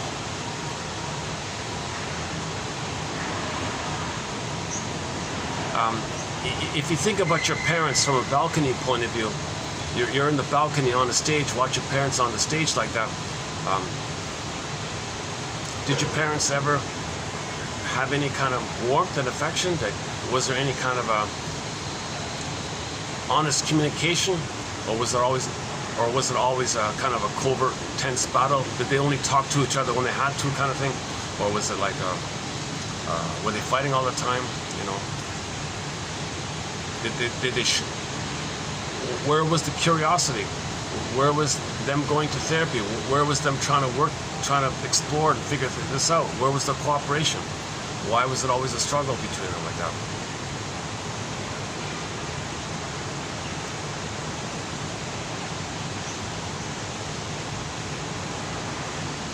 Okay, the other way the record is played, if trauma is post 18 months, when they play the 45 on the turntable, they play themselves.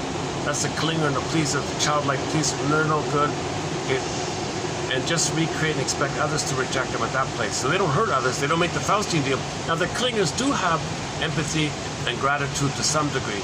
They have some, the narcissism is mainly dissipated. They're not mainly narcissists. They're just like little children kind of thing. But they're not narcissistic children, they're just helpless children. So they look a little foolish like that. I'm guessing maybe, for the time being, in the room 222, maybe that young Mrs. Johnson might be a bit like that. Always pleasing others, want to help others, codependent, taking care of everyone. So she's kind of cute and adorable, they said, a little child like that.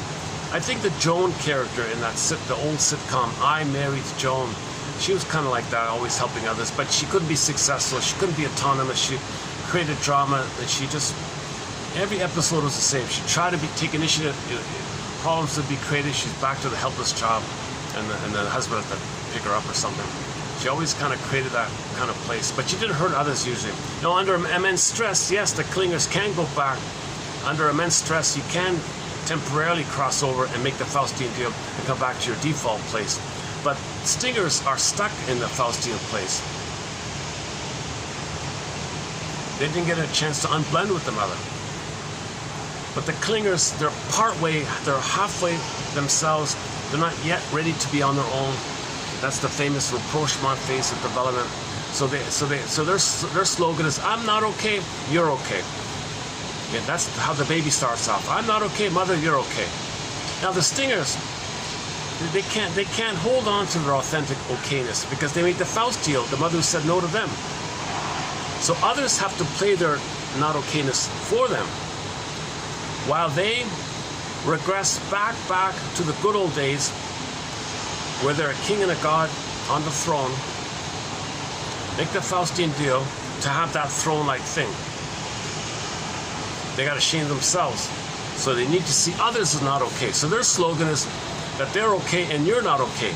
Now they're talking about themselves when they say you. And I'm okay. It's a delusionary, narcissistic, infantile God thing that they're okay. It's a narcissistic okay. It's a neurotic okay. It's a neurotic pride, a psychotic pride. It's not even based on any esteem because there's no I there. There's no authentic I there. So the I they're talking about is just this delusional thing that babies think they're gods and kings. That kind of I. So when the stingers say, I'm okay, you're not okay. The clingers say, I'm not okay, you're okay. But it's more on track.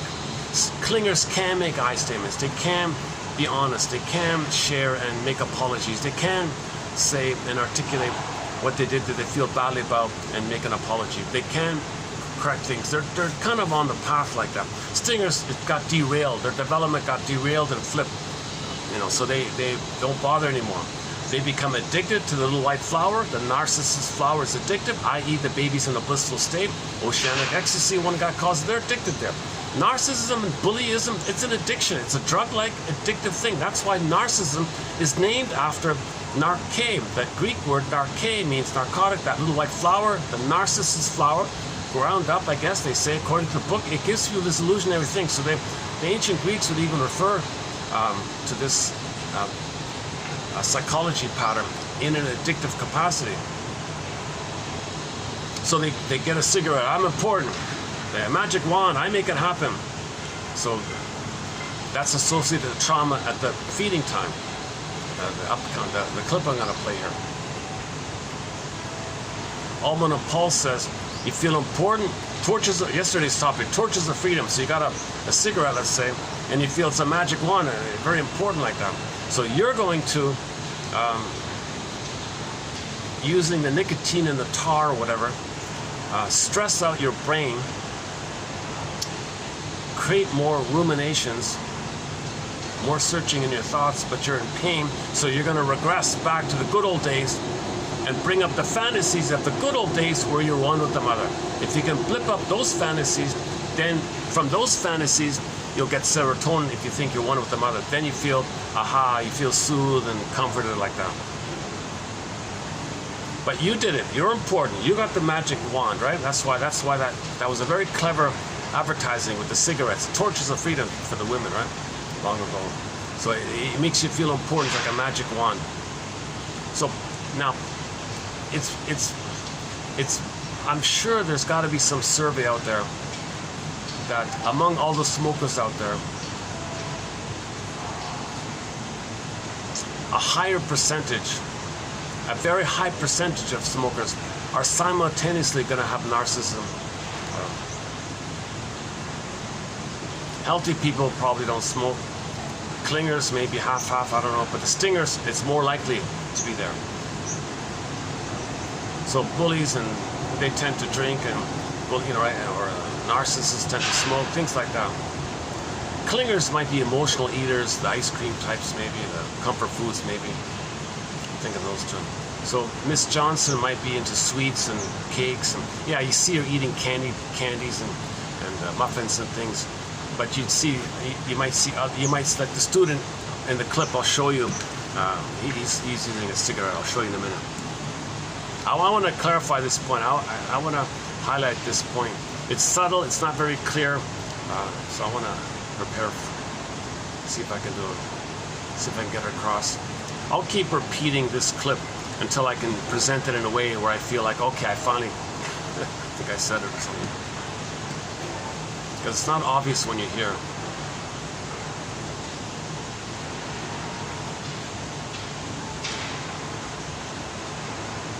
Okay, so back to the opening premise. How do we soothe the amygdala and build the seahorse? The seahorse gives you context, gives you time, gives you story, and now you can process things. Now you know the present, not the past. You've got time there. The seahorse gives you time. The amygdala, no time, timeless. All time is that time. So you want to get out of this timelessness thing. Okay, so you got to build a seed. Now the theory, as I understand it, was read out in a quote just recently, where if you can make the inference and catch yourself engaged in a live, here and now example of your looping with somebody in the present. Oh my God, that's why I'm doing this. That's why I'm doing this now. Oh my God, I've been doing this all the time. I didn't know it. Now I'm doing it. Now that's why I'm doing it. Okay, in other words, you have a pattern, repetitive pattern, over and over again. The broken record, the 45 record. Every neurotic is a music enthusiast. Okay, on the record, it's pressed in the neural circuit, the memory. Baby cried for their mother, so no. You may play one. The clingers play the passive one. The stingers play the aggressive attacker one. And so, okay, you carry this 45 new situations. You play that record, so you reenact the scene in the present. Stingers play the aggressor, clingers play the victim one kind of thing, the childlike one. The stingers are also victims. The stingers, technically speaking, are even greater victims. That's why they made the Faustian deal. You don't think in those terms. Like when you see a bully like that woman who's bullying and screaming, and she's actually way more terrified underneath. She's way more victimized. Although she's victimizing others to say that she was victimized. Okay. So the stingers are actually, they have more of a mask, they have more of an armor, they have more of a barrier to hide their greater pain like that.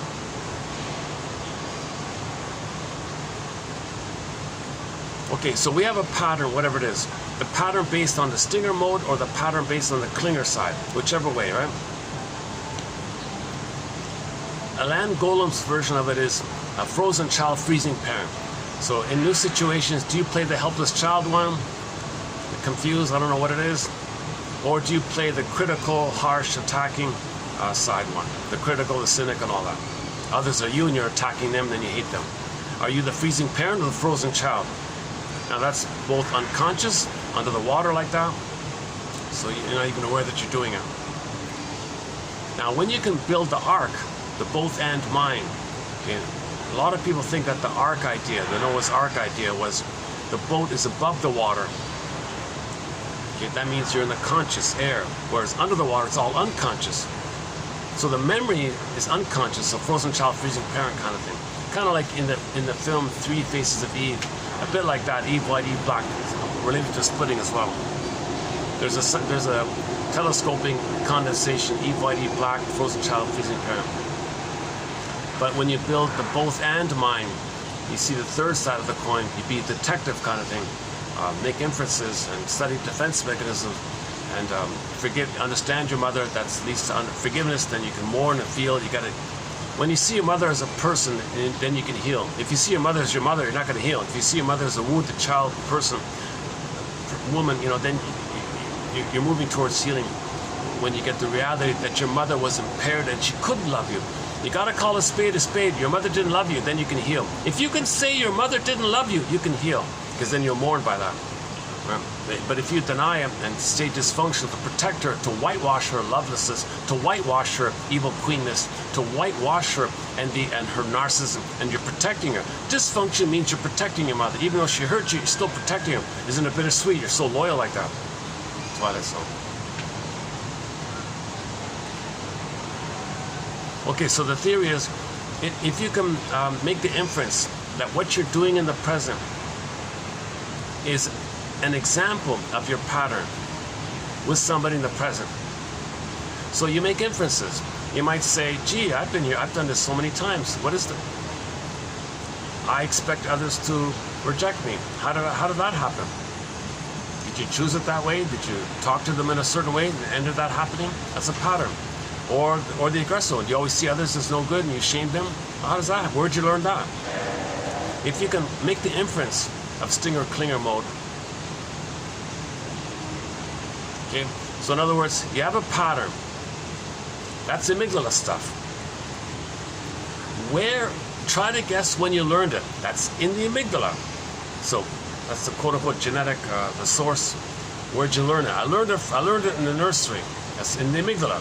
Your pattern, repetition of that learning again and again and again. The pattern's from the amygdala. So you got a pattern. You do this thing over and over again. You learned it back then. That's both in the amygdala. And that's why now, in the here and present, you're doing what you're doing. When you do that, when you catch yourself, now you're getting story. The seahorse is starting to kick, it's starting to move. The amygdala is soothing. You can get your life force can feed into the seahorse. Now you're getting narrative. Now you can be more in the present. Yeah, that's sort of the current working hypotheses that we have that we're going with at the moment around why a here and now interpretation of your pattern is the cure. It's an old idea. It's been around over 100 years. It's called transference interpretation, total interpretation, complete interpretation. Okay, I'm calling it a triangular interpretation. You got 3 points on a triangle.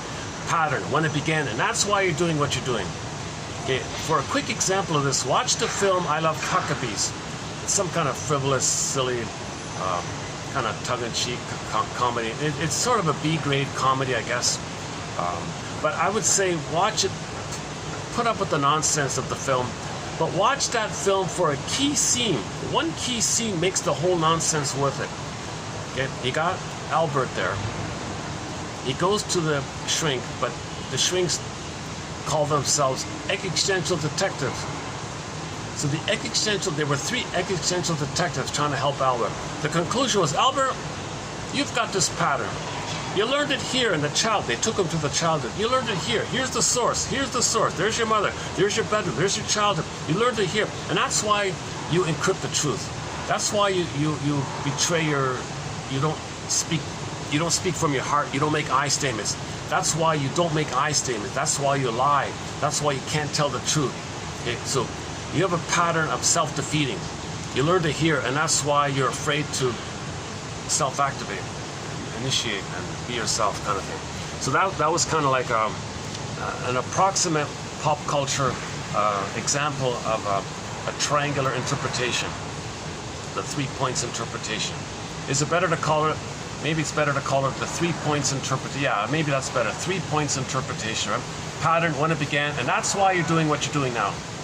Whoa, okay. It's a relief. You feel safe, you got your story. When you get your story, you feel safe. When you feel safe, the amygdala shrinks. We gotta shrink the amygdala. It's not supposed to be inflared like that. In the comedy film, Bob and His Enlarged Amygdala, they showed you the amygdala like from this to like a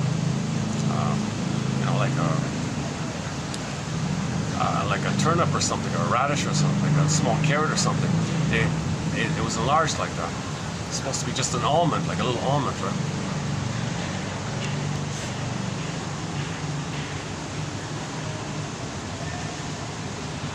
Let's check the battery.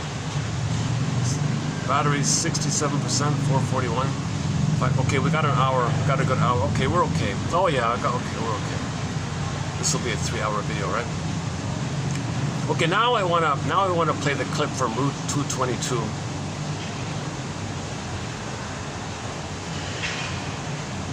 Let's just play it straight through. It's not gonna make sense. Let me go back and play it again. Smoking is not a threat in our topic. It's sort of become an accidental threat. It's becoming an accidental topic because the thing keeps coming up with the smoking. Ullman and Paul talk about it in their book called Narcissism in Wonderland. All these quotes about the oral side of things, like the thumb sucking, or the pacifier because the nipple wasn't there, and the cigarettes trigger that. So we got all these accidental quotes about smoking. Janov calls it a tranquilizer because you're in pain, so you want to get away from the pain. So you bring up fantasies that you are God in uterus, and then you feel safe in serotonin and bliss like that. So you're dependent on that. Now you're addicted because you want to get those fantasies that give you that blissful feeling, that oceanic ecstasy you had with the mother. So now you're addicted. You're not addicted to the cigarette. You're not addicted to smoking. You're addicted to the after effects of what you get when you blip up the fantasies via the trick of the smoking. So the smoking is just a trick to blip up the fantasies, and then after the fantasies, you blip up, you trick your brain to thinking to send you serotonin because when you were a baby and had those beliefs, you got serotonin at that time. That's what you're kind of after. Smoking is just the medium to get there. So you're not technically addicted to those things. Those are just like the bridges to it or something like that. It's just a minor point, I guess. So this clip I'm going to play you shows you the link, the commonality, the place, the same place he calls it, between narcissism and trauma before 18 months. Or trauma in the first year. The baby's nursing, that's the oral phase. When the baby's not sleeping, he's either feeding, or sometimes the nipple's not there, he might turn to his thumb or the pacifier. So you're gonna see a clip of a very narcissistic, he's a very arrogant, narcissistic, extremely unlikable kind of character. He's very addicted to smoking, he's very arrogant, he's very selfish, he's very egocentric, doesn't care about others. Typical garden variety cookie cutter narcissist. So the guy you're going to see here is a cookie cutter garden variety dime a dozen narcissist. It's all about him. He's saying, yeah, he's handsome, he gets away. People. That's a separate topic of how people enable his disease, like how people are co-narcissists and voyeur narcissists, and quote unquote closet narcissists. Let's just stick with the voyeur one. So he's got enough lackeys to keep him in center stage mode if he's handsome or something. So Jason, and all throughout the episode, people were confronting him, trying to help. The teachers couldn't help him. The principal tried to throw him out of school. That he didn't care. He was so arrogant, so aloof. So here's a scene where Jason takes a crack at it. Jason is sort of the wise, street smarts kind of guy. At the beginning, he was a tough guy. No one liked him. But he turned his life around, and he became sort of like the teacher's assistant. Very, very a wise young man. Streets. He is a combination of intellectual smarts and street smarts, kind of thing. So here's Jason calling a spade, I think. Okay, let's see. Is it showing up here? Now I gotta with the lighting. Where can I get proper lighting? Okay, let's try it a few different times and see. Let's try like. What about like this? Which angle gives me the right lighting? Jesus Christ, dude. I can't see anything at all. It's all blurred here. Maybe okay, let's try this way.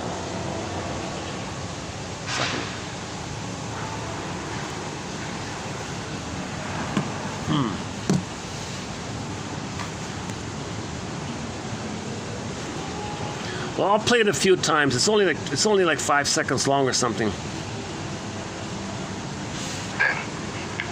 I want to know something. I mean, if you guys want to stop smoking, fine. But what's it to you if I don't? I mean, who am I hurting? Yourself? Right, myself. So why should it bug you or anyone else? Man, do you know what it's like to be sitting around eating your bologna sandwich and have somebody blow smoke in your face? Or be in a movie, man, and have some rank smoke taking up your airspace. Where do you stop smoking, man, and see how it smells? Well, if somebody doesn't like the way my cigarette smells, they can move. Oh, really? Like out of a moving train, plane, or bus? I got news for you, Deanbag. Cigarettes pollute the air, and the people who wave them around like they own the world, they're selfish.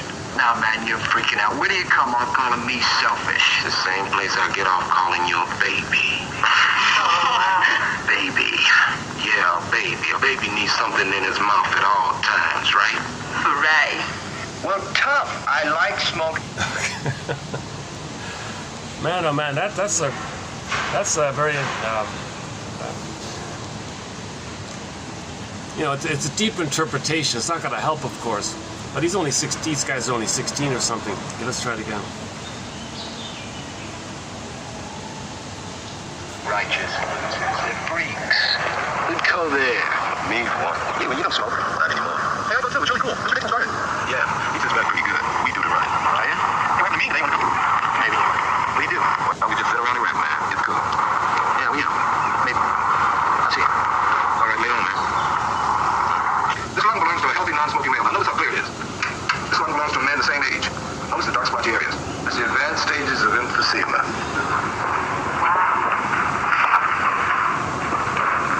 I thought you said we just sat and rapped. Okay, let's do it then. I want to know something. I mean, if you guys want to stop smoking, fine. But what's it to you if I don't? I mean, who am I hurting? Yourself? Right, myself. So why should it bug you or anyone else? Man, do you know what it's like to be sitting around eating your bologna sandwich and have somebody blow smoke in your face?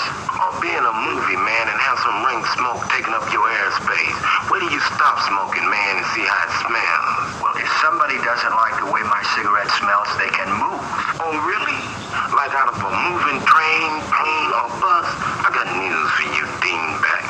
Cigarettes pollute the air, and the people who wave them around like they own the world, they're selfish. Now, man, you're freaking out. Where do you come off calling me selfish? The same place I get off calling you a baby. Baby.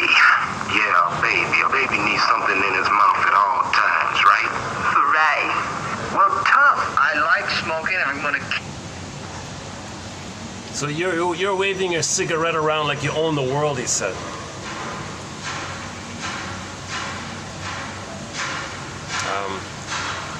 You're very selfish, he said. Where do you get off calling me selfish? From the same place where I'm calling you selfish from that same place where you're selfish from, that's the place where you're traumatized at the oral phase, where you still have, either A, you want the cigarette The idea that the cigarette reminds you of the thumb sucking or the pacifier for the missing nipple. Ullman and Paul called it an ersatz self-object, meaning the breast for the baby is a self-object, meaning the mother functions as a symbiotic object, a self-object for the baby. It's all about the baby, and the mother's just, the breast object is just there to serve and feed the baby. Self-object like that. The fused self-object is written as one word. So the cigarette is filling in for the missing phantom, where's the breast, where's the nipple kind of thing. It's just filling in for that.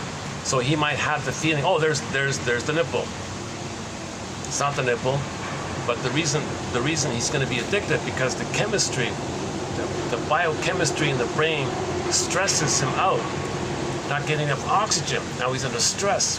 Where's the safe place? The safe place was he was in a blissful place, getting enough oxygen, feeling in a safe Garden of Eden, Shambhala, Shangri-La feeling, okay, Garden of Eden, okay, when he was in the participation mystique,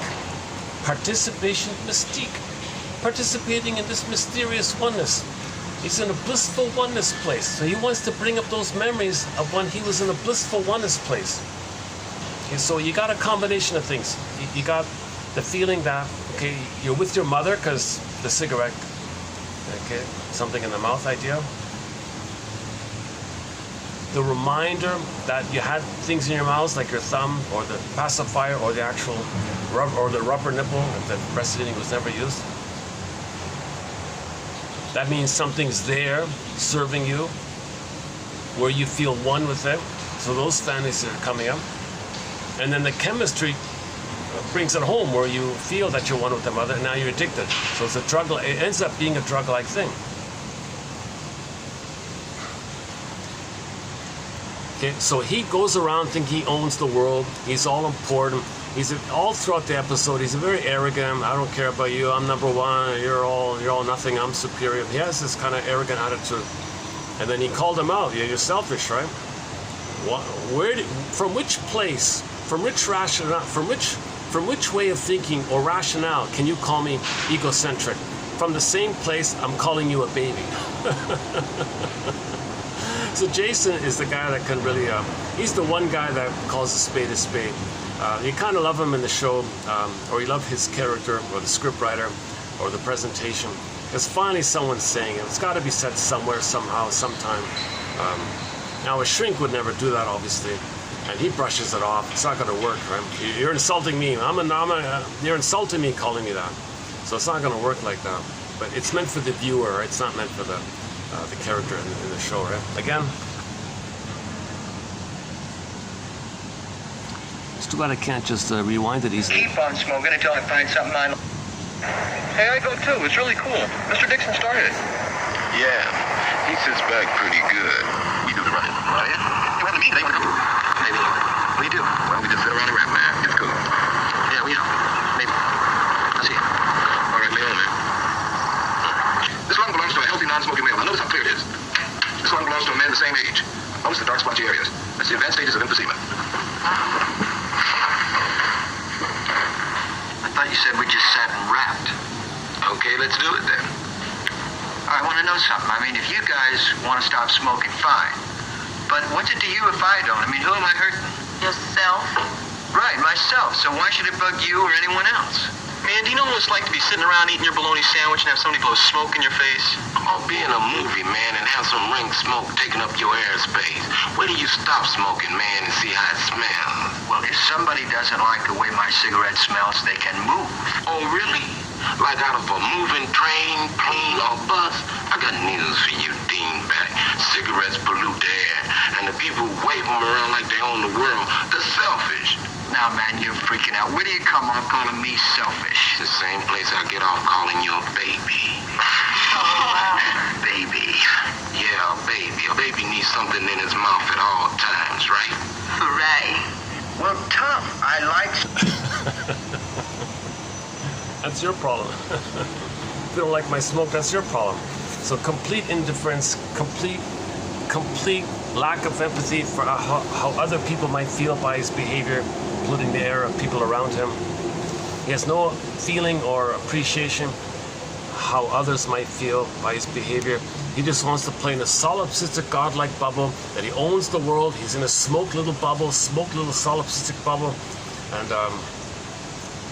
And Jason is saying, well, you're coming from the place of a baby, where you're traumatized as a baby, where you want to still have that oneness with the mother.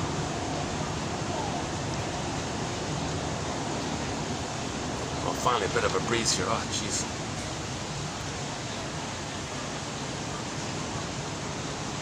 So while we're here, yeah, let's play the other Room 222 clip. Same season. Let's go to season 3, episode 15. Let's play that clip about the brother clip. Yeah, that's a good one too. The ice cream. The one about the ice cream clip. Hold on a sec. Yeah, let's dig it up here.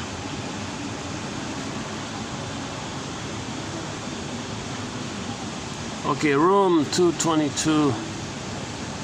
Okay, so season 3, right? Episode 15, right?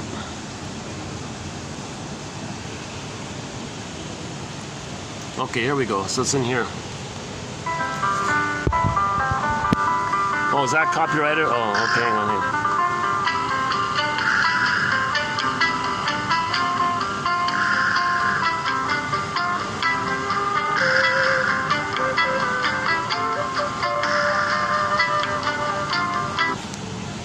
What's that supposed to mean?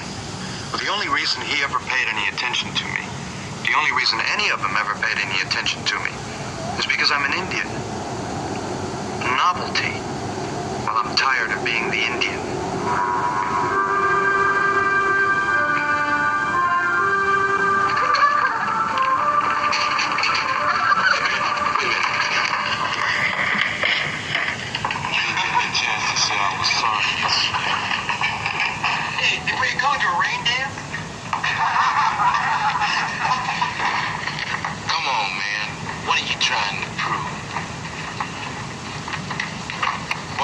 Up like that.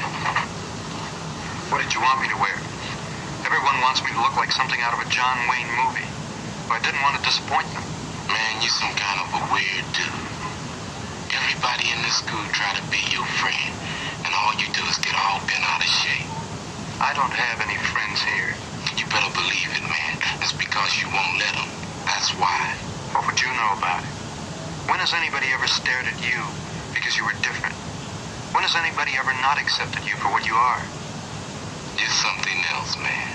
You know that. Where do you think I come from, man? An ice cream factory? You want to know what it's like where I come from? What am I standing here talking to you for? If you can't recognize a brother, you're sure not going to be able to recognize a friend.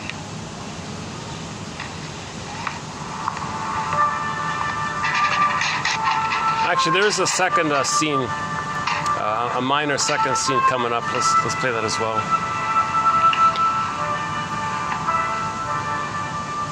He says he wants to drop out of the program.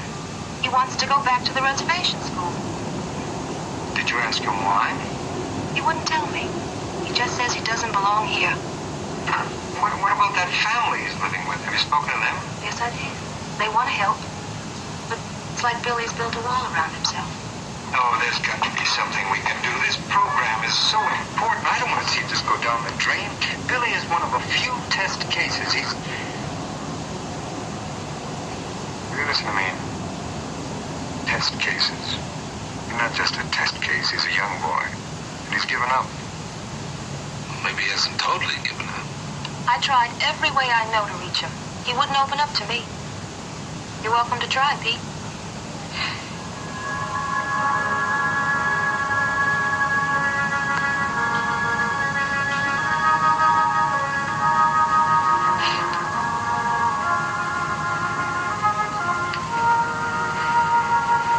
Nice out here, huh? Yeah, I guess so. You mind if we talk a little? I missed a lot of classes today. Yeah. I've been sitting here looking at the sky. Sometimes when I look at the sky, it reminds me of home. That where you wish you were now? Yeah, I guess so. funny, you know, when I was a little kid, I used to like living on the reservation. When I grew a little older and it seemed like all there was dirt, I thought if I could just get away from there, I'd really be free. So I worked real hard at school, so that if I ever got the chance, I could go someplace else, you know? Be something. A somebody. When the program picked me, I thought, wow, I've really got it made now. Might as well be back with my people.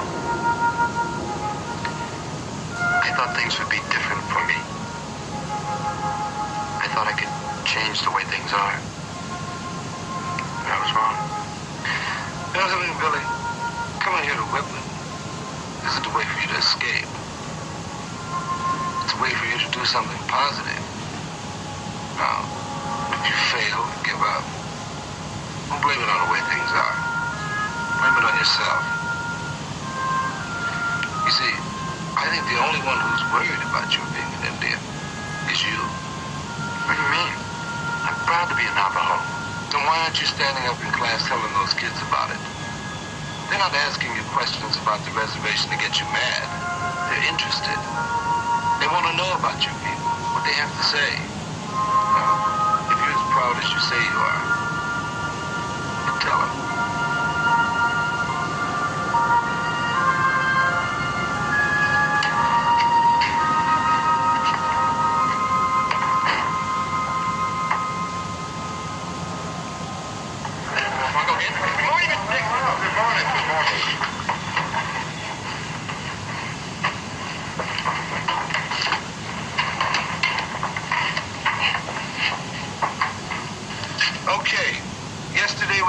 About the Americanization of the Indian in the latter part of the 19th century. Now, can anybody tell me?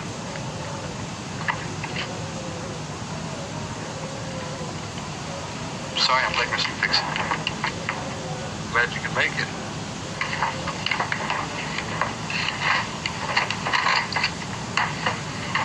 Okay.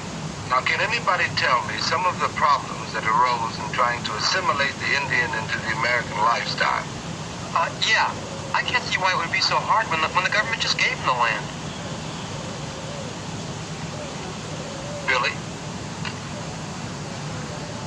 You have to understand. For generations, the Indian had been taught a different concept of land than the white man. To the Indian, land was like water or air or sunshine. He just didn't understand how someone could own that. But I thought the Burke Act of 1906 gave the Indian the opportunity to own his own land. No, you don't understand. You see, there was nothing in the Indians' tradition that had prepared them to be individual farmers. And those that were ready to make a change in their way of life were usually given the worst possible kind of farmland. To the Indian, land was almost sacred. Hey, Jason. Wait up. How about to say I'm sorry for jumping you the other day. That's okay, man.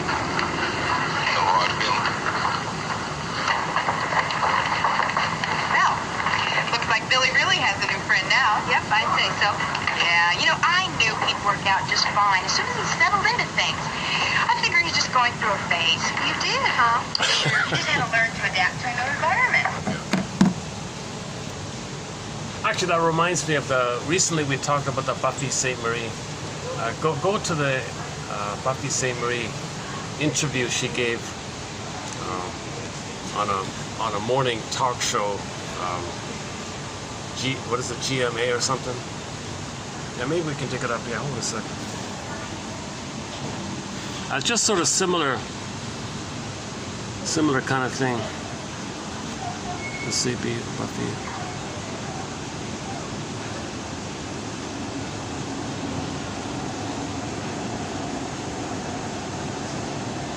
Is that it? Oh, here we go.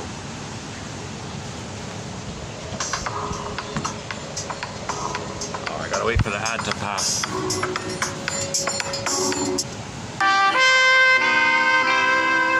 16 after right now, Jack Cunningham is a congressman from the state of Washington. He has introduced a bill in Congress that would abolish all the hundreds of treaties between the United States government and the various American Indian tribes. Congressman Cunningham is with us this morning on Face Off. Buffy St. Marie is an entertainer. She is a Cree Indian. She is the founder of the Native North American Women's Association, and she disagrees very strongly with Congressman Cunningham. And welcome to you both. Good morning, Buffy. Good morning, Congressman. Congressman, why would you abolish all the treaties that the government has with the Indians? Let's just jump to the end here. It's from the government to Indians. Treaties represent a grant of rights from Indian people to the government, which need to be upheld. Well, one of the problems, and this is the tough part. At the time the treaties were entered into 150 to 180 years ago, these were not U.S. citizens. These were a sovereign nation. Today, they're United States citizens. We have a U.S. Constitution that says U.S. citizens all have equal rights and the same protection under law. This is not the case today. The Indians have a very valuable culture and heritage to include in this country as part of the overall strand that makes this country up.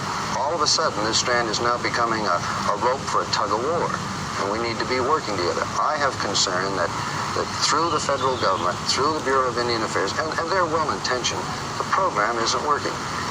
Some of the tribes have been a lot more successful than others, but I think we have a very common bond in that we are trying to see how we have everyone in this country live at the levels that we're all fully capable You have of. a common goal, Buffy. 30 seconds. I think that I think the American people ought to understand that at the moment there are 11 bills in Congress, not just your bill, which is basically a smokescreen so that people won't look at the other 10. The other 10 bills are a conspiracy to rip off Indian land, headed up not by white racists and ranchers alone, but by a corporate few who want to maintain their hold on all of the nation's resources. The Meads bill is very dangerous, which you're co-sponsoring. Muskie and Cohen are trying to extinguish all Maine Indian land titles. And Walsh is trying to do the same thing in New York. I'm sorry, I must interrupt because we're out of time. Thank you for being with us this morning. At least they let her got her point in, sort of thing. In her song W.A. Fill in the Blank Racket, she calls politicians twisters of language. So he makes it look reasonable, but what he's not telling you, it's underneath, is the damage, right? So, okay. Anyways, we talked about Buffy St. Marie because a red herring, a very good red herring that recently was offered for people to focus on was the question, hey everybody, how did your mother lie to you? So in our amygdala, our mother lied to us. If the mother didn't meet your needs, if she double-blinded the baby, gaslit the baby, used the baby, shamed the baby in her attempt to remember that she'd been shamed, okay, acted like the wicked queen, and so on, or expected the baby to nurse her or something. These are lies. These are all big lies. So, but we don't remember this. It's in the amygdala. It's there, but we don't remember it. So the question was, how did your mother lie to you? Can you answer that question? So to bring it up, they would use Buffy St. Marie as an accidental therapist. So they made up some nonsense. They say, oh, she lied to you. Everyone's all in huff and a puff. Oh, Buffy St. Marie lied to the people. She's clearly indigenous, She's a victim of the 60s scoop. When she was born, they grabbed 20,000 babies from the mother's arms and were sent away to suburban places or something like that. So she doesn't, there's no records, or so because you can't verify anything, it's a little cloudy like that. So then, anyways, I made a long speech earlier about her. It's clear to me she's either Cree or maybe Mi'kmaq and Cree, or Algonquin and Cree, or something like that. Listen to the song Star Walker. Only no non-indigenous person could sing Star Walker like her. Her whole life was activism, like that interview there. She knows more about indigenous issues than anyone else, kind of thing. So recently they said, no, she's not indigenous. She's an Italian. Oh, give me a break. She's not Italian. There's nothing Italian about her. Doesn't look Italian. Doesn't. No way. I don't sense any Italian in her, personally. So but the point was to trigger up the idea. Oh, because the amygdala is bubbling, right? So if you lie and say, oh, she lied to you. Oh, my mother lied to me. You trigger up the past that your mother lied to you, transfer that to the Miss Buffy St. Marie thinking she's your mother. My mother lied to me, but you don't, you're supposed to be conscious that you're using Buffy St. Marie as an emotional reincarnation of your mother back in the past, but you don't remember that your mother lied to you. So in order to remember and to get the story to build the seahorse, okay, you make the inference. Your strong emotion over this issue, that's obviously a propaganda trick. Let's be reasonable here. Why do you have such burning, strong emotions that she lied to you? Jesus Christ. Well, that's the idea. That's to bring up the strong emotions you felt with the mother when your mother lied to you. So you look in the mirror, you own your projection, your mother lied to you. Now, if you don't want to know that your mother lied to you, you can just pick on Miss St. Marie here. Oh yeah, how could she lie to me? I can't believe she lied to me. That's code. Your mother lied to you. All these angry comments, probably computer generator or something. It's really kind of over. It's kind of ridiculous, like this. All these fake comments. Yeah, how could she lie? How could she lie? So, let's say people did authentically transfer the anger of the mother onto her. Okay, that's to know that you're angry at the mother. So you you experience something in the present as a triggering to know the past. We don't remember our mother lied to us. So you find it blipped up in the present by the triggering. That's for you to know that your mother lied to you. If people are in a huff and a puff that maybe she lied to you, she didn't, you don't even investigate. A lie will do it because people want to believe the lie, because the lie, it's the amygdala is bubbling. You're always survival. You're hyper-vigilant, paranoid survival. So you don't even pause because there's no hippocampus, no context, you can't think reasonably anymore. Because if somebody lies to you, my mother lied to me. My mother lied to me. Oh, she lied to me. She lied to us. How angry. Okay? That's sort of a trick to create a red herring to get people to focus on her, to distract people in a red herring mode that harm is being done to the indigenous people. A lot of harm is being done to indigenous people. Well, distract people from that. Just say that Miss Marie, a member of that, lied to you. Somebody lied to you.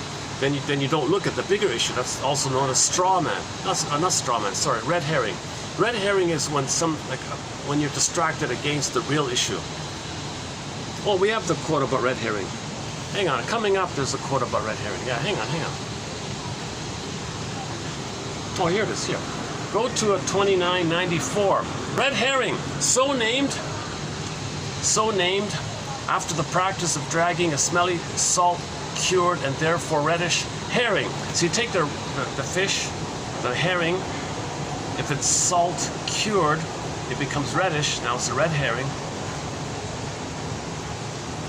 So you take this fish and you drag it across the trail like that, and then the dogs smell it and they follow the trail, and the rabbit escaped or something like that. The red herring technique is used to throw someone off the scent of one's argument by distracting them with an irrelevance. So this is irrelevant, but it distracts people off the real relevance, that harm is being inflicted upon indigenous people, like she said there. But anyways, at the same time, on another level, the fact that this idea is up now, that she lied. Well, how did your mother lie to you? We're trying to know her story. We're trying to fix the seahorse and soothe the amygdala. So when something comes up like that, okay, whoever's behind this for some other reason, anyways, take that as an opportunity to know the story, face the truth, face the painful truth that mother failed me. She lied to me. Greatest hurt of all, mother lied to me. She failed me. How did it? Let me count the ways. Get the truth.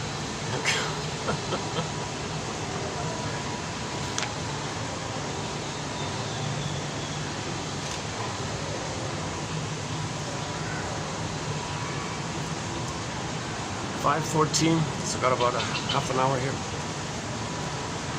Let's shut this down in 15 minutes. Oh, let's quickly read through the quotes. It's a lighter load, yeah. Today's batch of quotes is a lighter load. So why don't we quickly run through them here.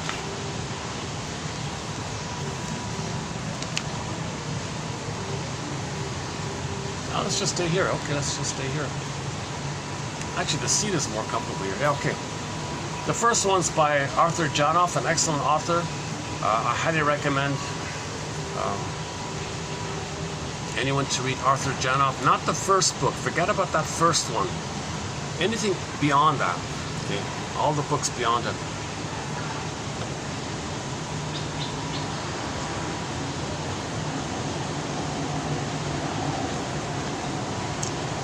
If birth trauma is so important in shaping personality, so is good birth. Above all, not giving anesthetic drugs to the mother if it can be avoided. Such a birth creates the expectation that success follows effort, leading later on to an optimistic outlook. This birth imprint produces the physiology of optimism. At about 9 years old, quote, Leboyer babies were found to be well-adjusted and usually ambidextrous. Yeah, he has, if you know someone who's like Rick Emmett can play guitar with both hands, right? Switch hitters in baseball, you know, people who are good dancers, good with athletics, good with gymnastics, good balance, ambidextrous, left-handed, right-handed, that means they were not birth traumatized.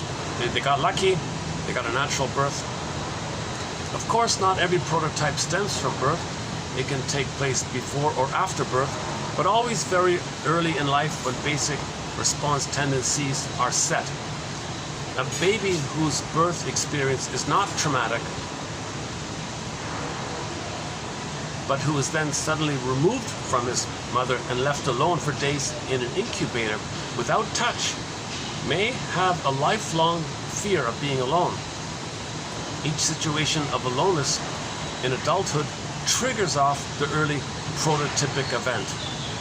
Yeah, so if the kid was separated from the mother for a long time, and now they grow up and they gotta be alone, that's a stimulus that can trigger the old fears in the past. So he's saying, if the baby can do his thing, have a natural birth, the pattern's in. Makes an effort, time to come out of the canal, does his thing, comes out, everything's okay. So that's a pattern in his life. He can initiate and come to completion kind of thing. If the baby's trying to come out of the uterus, mother takes pills and all that, epidurals and painkillers, and then the baby, his brain is going to be flooded with the mother's numbing chemicals. It goes into the baby. Now the baby's spaced out, trying to come out, woof, whoosh, he's spaced out. That could be imprint. Later on, he tries to do something, his brain sends them endorphins, whoosh, he gives up. He tries something, gives up.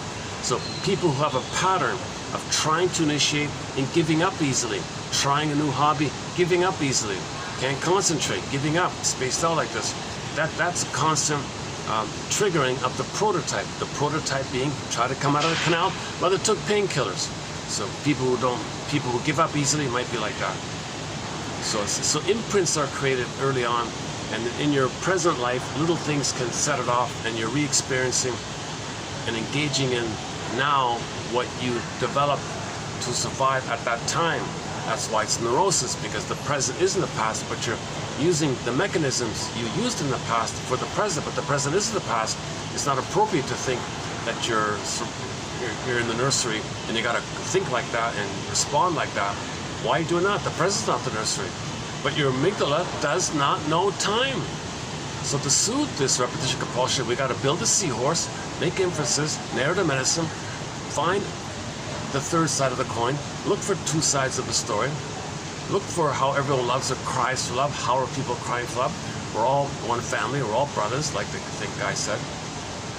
Homo traumicus, earth family, human family.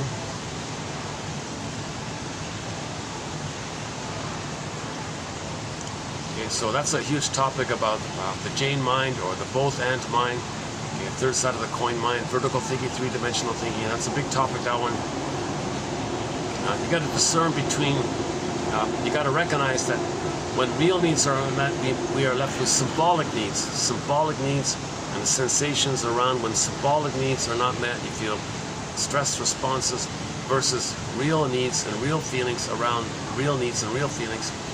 Can you discern between symbolic needs and sham feelings related to that, or the sensations related to that, versus the original needs and feelings? Can you discern between that kind of thing? Like the baby needed sweetness and love.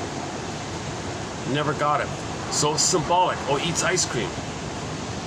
That doesn't make sense. He thinks he has a need for ice cream. No, that's symbolic that your real need for sweetness wasn't met. Things like that. You got to face the false belief that if you're loyal to the mother, that if you stay dysfunctional, you're loyal to the mother. That if you're loyal to the mother, somehow you'll change the past. Or you think if you eat enough ice cream, maybe it'll be real mother sweetness in the past.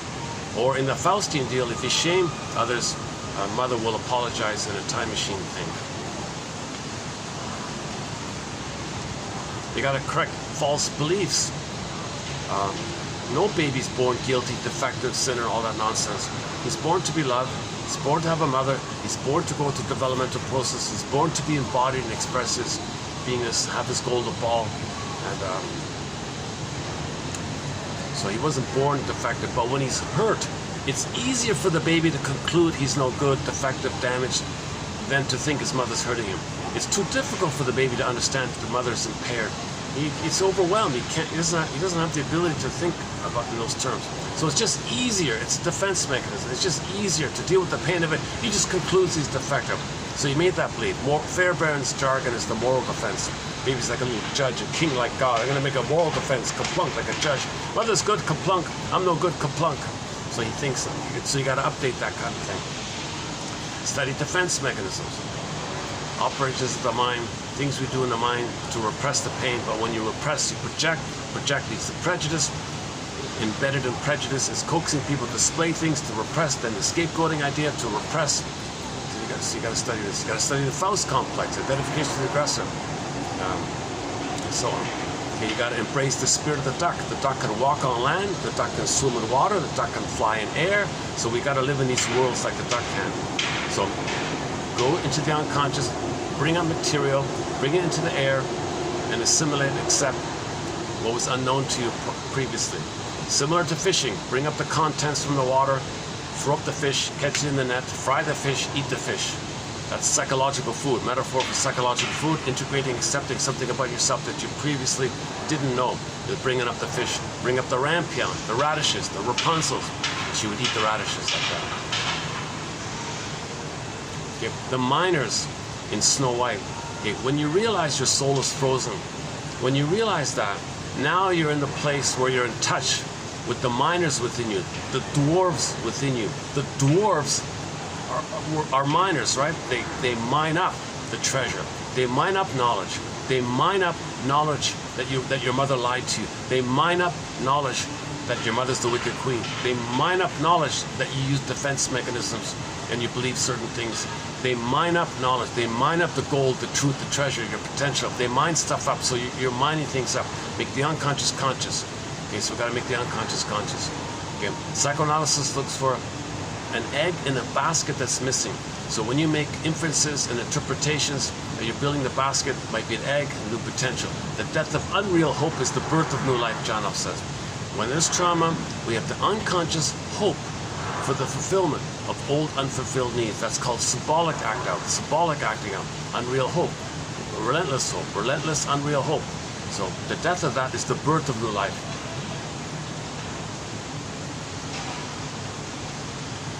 So the healing image is the firebird, the phoenix, okay, and then you get your Venus. Okay, so when you can admit the sadness, an eye will appear so you can feel sad. Like I feel sad. You gotta have an eye there to feel sad. So you build the eye, then you can feel sad. Or you're trying to feel sad, the eye comes in. It's kind of together like that. So it's this. So you gotta get the story. You gotta build a hippocampus. You gotta build a seahorse. So a huge part of it is getting your parents a story. They're impaired. What's the personality? Are they a stinger or are they a clinger? Now, if they're both stingers, That means they needed to scapegoat the children. Okay, for more on scapegoating, check out yesterday's video and the recent ones. The recent couple of videos we talked a fair bit about scapegoating. Yesterday's video also. If both parents are narcissistic, there's no I there. They want to take turns playing big shot with each other. The father has rebounding aggression that he wants to let out. The mother has her rebounding aggression towards his mother held in, he wants to get out. So they have a kid. They get together to have a kid to dump on the kid. So that's called scapegoating the kid. So what other children will be scapegoated to keep the parents together? So think about your parents in that mentality, in that consideration. Did they have a need to scapegoat so they can blow off steam because they don't know the truth that their mother hurt them? They can't handle the truth that they're angry at their mother, because then they become her in the Faustian deal. If the mother made the Faustian deal, it's going to be hard for her to know the truth that she did that. How does the mother unblend? How does anyone unblend from that memory? Only the truth. In the healing, you got to call a spade in the healing.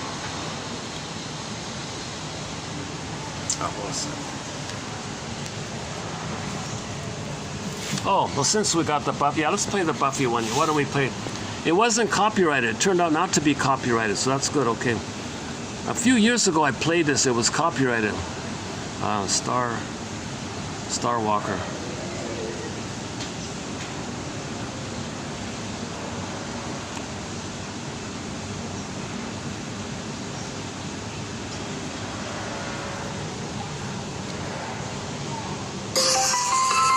Oh, hang on.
Play that. There's a live.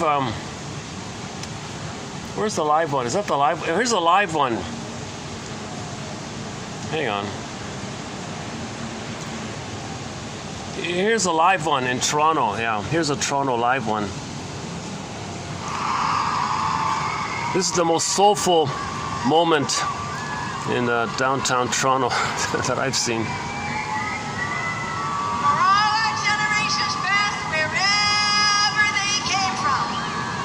All our little generations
mid-journey for one time.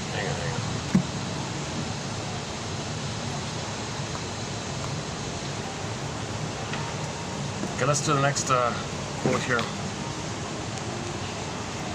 From the Gidget TV show, she said, I know how I feel. I want to know why I feel it.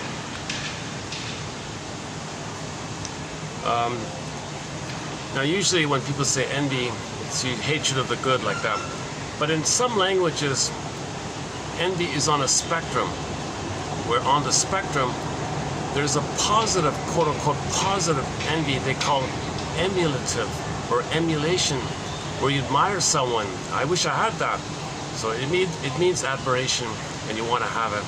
So they use envy in a positive sense, that you want to be like them. You don't hate them for it. You admire them, and you want to have it yourself like that.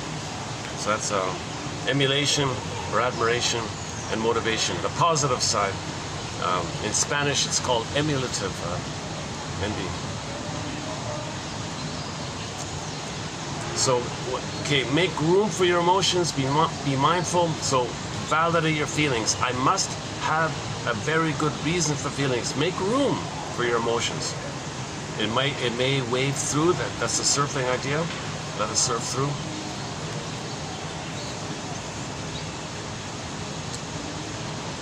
Okay, if you're feeling discouraged, maybe in a self-help kind of mode here. What has been the consequence for you believing that a negative or a positive event will have a permanent effect? So in your life, did you ever think, oh, it's permanent? What effect did that have on you, either positive or negative?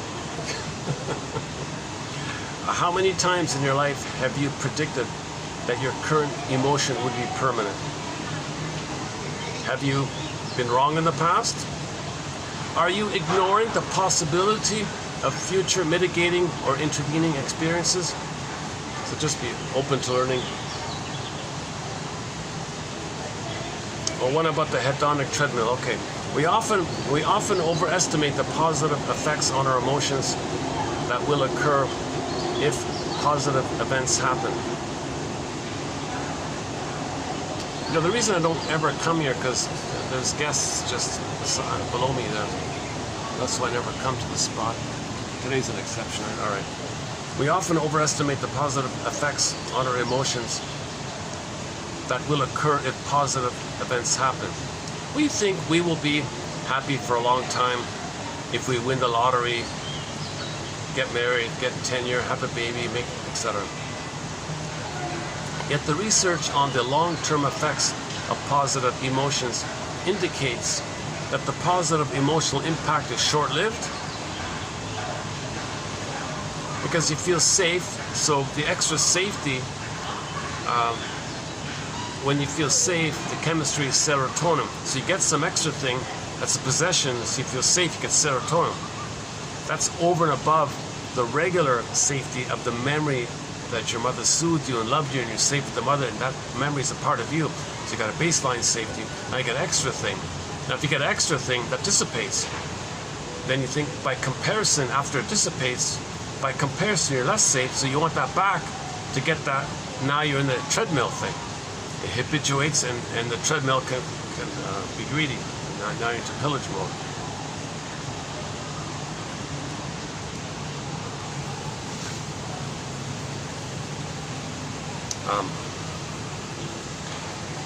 Okay, so you become used to it or habituated to the new thing. Referred to as the hedonic treadmill, such that we chase after rewards that we become habituated to. Of course, people seldom anticipate this habituation. We tend to habituate and return to our baseline level of psychological well-being or misery, as the case may be.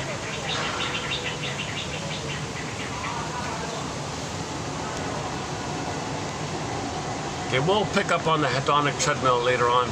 That's sort of a new one for me. Okay, emotions are linked to your needs, unmet needs, and there's often a cognitive existential appraisal around that.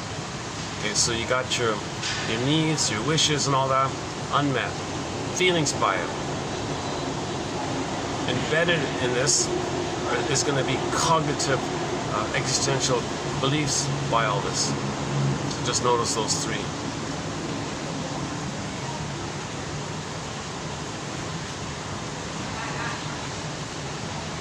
Rather than view emotions as, quote, bad, therapy encourages the person to view any emotion as making one aware of needs, values, frustrations, etc.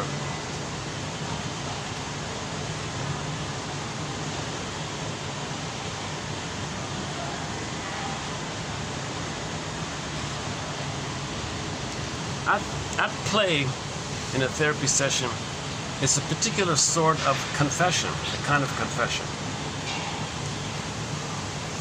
where the one speaking tracks what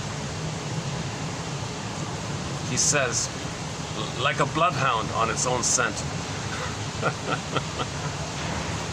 So, defense before content. So you're trying to free associate. Oh, I used the defense mechanism. I changed the topic. Notice that. Stay with it, bloodhound. Then the content might come up. So Jason's saying now you're like a baby. Didn't get mother's. That's content. Jason should probably say first, when you feel pain, you reach for the cigarette. You reach for the cigarette. Maybe because you feel pain. So defense before content. So he reaches for the cigarette. That's defense. Content, there's pain. And then there's more content below that. So defense before content. So in the bloodhound idea, it's the trail, it's the onion. Shall I compare thee to an onion? So defense mechanisms, defensive strategies, then the content around why you're doing that comes up. So you don't say that you didn't get mother's love and comfort and that's why you eat cookies. First you say you eat cookies because you didn't get mother's love and comfort. It's better that way, right? So I notice you're eating another pint of ice cream. Could it be because you didn't get mother's sweetness? Oh, you're better off in that sequence than saying, you didn't get mother's sweetness, and that's why you're eating ice cream. Oh, it's jarring like that, right? You're supposed to respect the layering idea. The axiom is defense before content. Identify the use or the sometimes defense is called resistance. So some shrinks call it resistance interpretation or defense interpretation. The thing you're doing to make you unaware of the pain. Just notice that thing and then look at the content of why you're using that defense. Paul Gray's example was the changing the topic. You're talking about something. Oh, I noticed you just changed the topic. I just noticed suddenly now you're talking about the weather. Oh yeah, because the feeling came up. Oh, okay, now the feeling came up. Then you go there from the feeling, like a bloodhound. Now you trace the feeling. Okay, something old memory came up. That's all content now. To get to the content, first identify the defense, then the content.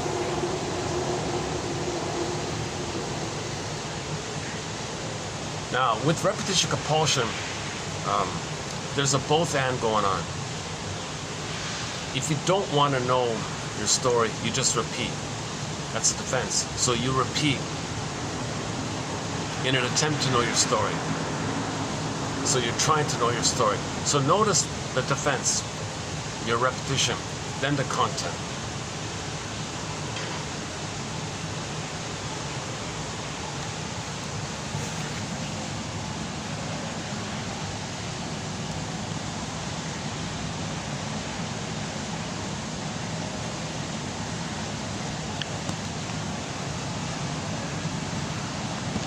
Okay, the rest are just a couple of miscellaneous ones. This is not a very strong batch, I'll confess.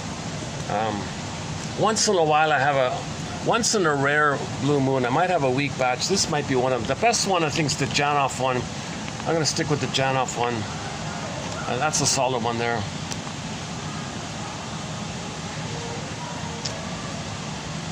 Okay, sometimes you're angry at the mother. Well, that's often displaced onto the father. So if the person is so enraged at the father, really, because you can't handle the ambivalence with the mother. Ambivalence with the mother is mixed feelings. But with the mother, you say either or, goddess or demon, then you split it. Mother good, father bad. Okay, so you can't handle the two sides of the story. The mother's both good and bad, quote unquote. No, mother's a goddess.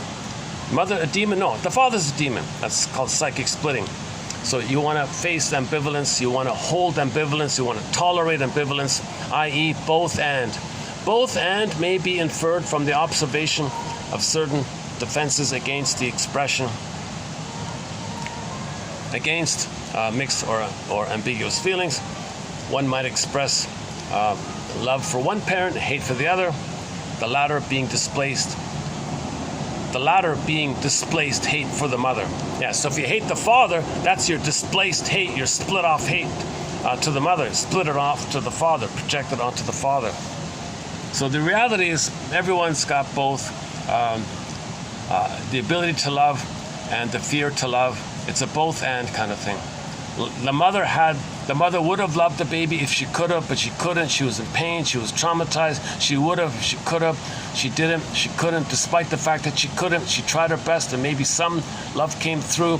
A little ambivalence like that. Bruce Springsteen, Independence Day, Toronto, introduction.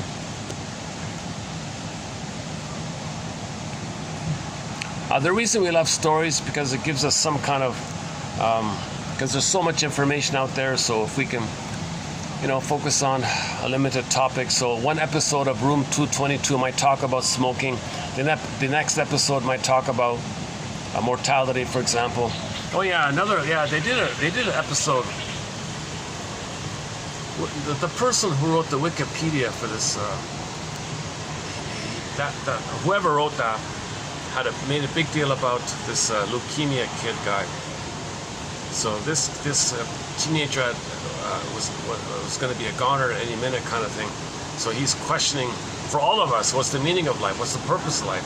So he had a carefree attitude. He felt bored with that.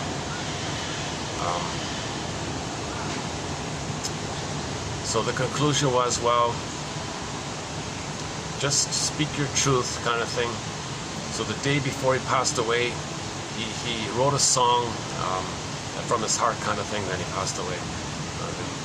So it's meant for everybody. The meaning in life is expressing your authentic self, your true self. So he was like a snapshot, like a little map for everybody kind of thing. So that episode addressed for everybody the issue of what's meaning in life, what's mortality. There is time. There is the reality of mortality for everybody. He had coming up right off the bat kind of thing. So first he said, "Who cares?" and then had all these questions. So that's true. That's not a bad episode. A related episode was the guy called The Imposter. This is a guy that had a bunch of kids, couldn't finish school. Through some loophole, some kind of trick, some little sneaky way, he became a teacher, but he's not officially licensed, right? Crazy thing. But it turned out that he was the best teacher they ever had in the science department for 20 years or whatever it was. The principal loved him so much he wanted to promote him to be head of the department, but in doing so, that it brought up all the paperwork. It turned out he was a fraud, so he's going to lose his job like that. So he said, "I'm too old, forget it," So that was code for midlife. At midlife, we may all feel like imposters. We may feel like we're missing our authentic self, we're missing our true self. So he was like an imposter, literally an imposter, in the sense he didn't have the proper paper. Although he was the best teacher they had. You bring in a licensed teacher, he was cruel, everyone hated him. You bring in someone who doesn't have the paperwork, is full of creativity, and students love him, all that. But anyways, but the parable idea was, at midlife, we realize maybe we lived a false life. Like the leukemia guy, I feel like, the leukemia guy said, I feel like I'm living life on the surface, skimming the surface all the time, being superficial all the time. So the day before he died, he tried to sing a song from the heart like that. It's on YouTube as well. So that one about the midlife, so that was a snapshot of the midlife crisis, that science teacher episode called Imposter. It's very similar to the leukemia story. But the imposter story was at midlife. What do? Do you say it's too late, forget about it? Or do you pick up the pieces and go to nice school and finish your diploma? Like who at 50 or 55 or whatever wants to go back to night school and get his degree or something like that, right? He says, oh, I'm too late, just forget about it. The students were enraged at him. But if he did it a year later, he can come back to the same school. He didn't want to go through the hassle because he needed money and all this stuff. So, interesting point. So, in each episode of Room 222, you capture some story. You can't cover everything because there's too much. So we need to do it in chunks like that. That's it. Wouldn't it be nice if your partner can help you make sense of your emotions? If she said, if she validated your feelings and said it's okay for you to have mixed feelings, and not try to force you to, and she doesn't say to you things like get over it, and encourages you to free associate. Donic treadmill, self-help one. Make space for your emotions. Positive envy. Gidget. What else? Oh, the bloodhound one. Okay. All art is made for another. It is always dialogical, but the other is imaginary. So even in art, even the artist making art, saying his feelings. Well, who's he telling his feelings to? There's always a dialogue in all art. Any artist, there's always a relationship. Ambivalence and Janov. All right, although this is maybe not one of the strongest sets of quotes, your mission, should you choose to accept it and submit it for your consideration and approval, is to see if there's something in here that can serve as a springboard or prompt, just as a starting point, a springboard point, and then from it you ask yourself, what thoughts spring to mind here? What does this suggest to me? What does this remind me of? And then when a feeling comes, you validate the feeling by saying, I must have a very good reason for feeling this, and that's it. Gentle awakenings, quiet awakenings. When you free associate, you're making unconscious to the conscious. You're doing the duck thing. Is it raining? Oh, it's raining.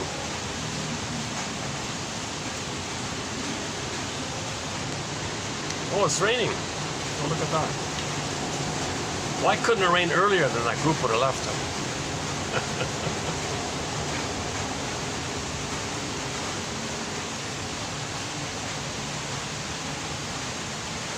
Listen to the falling rain. Listen to it fall. And with every drop. Oh, I'm online here. Hey, let's play that song. Anne Murray does a very good cover. Anne Murray does a very good cover of Jose Feliciano's song called Rain. Let's see if we can dig it up here.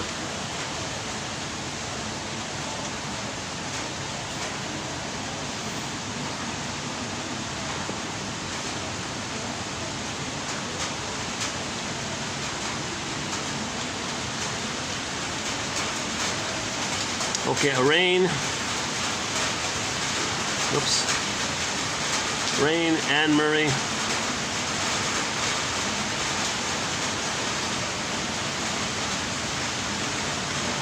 Anne Murray.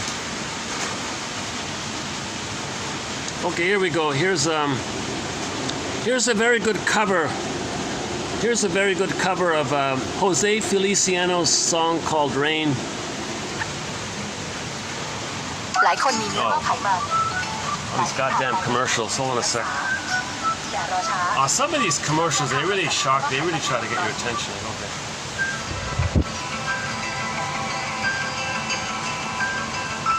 Listen to the pouring rain, listen to it fall. And with every every drop of rain, you know I love you more.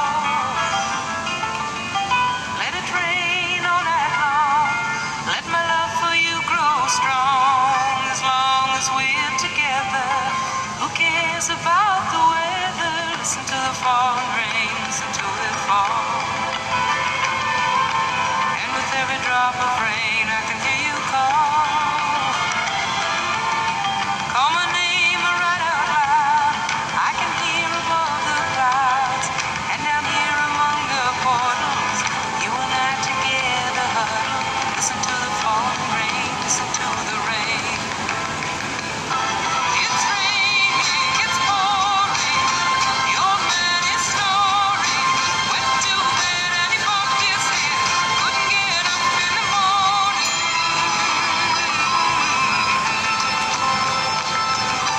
Listen to the falling rain, listen to it fall. And with every drop of rain, I can hear you call. Call my name right out high. I can hear above the clouds. And down here among the portals, you and I together huddle. Listen to the falling rain, listen to the rain. Listen to the falling rain, listen to the rain. Listen to the falling rain, listen to the rain.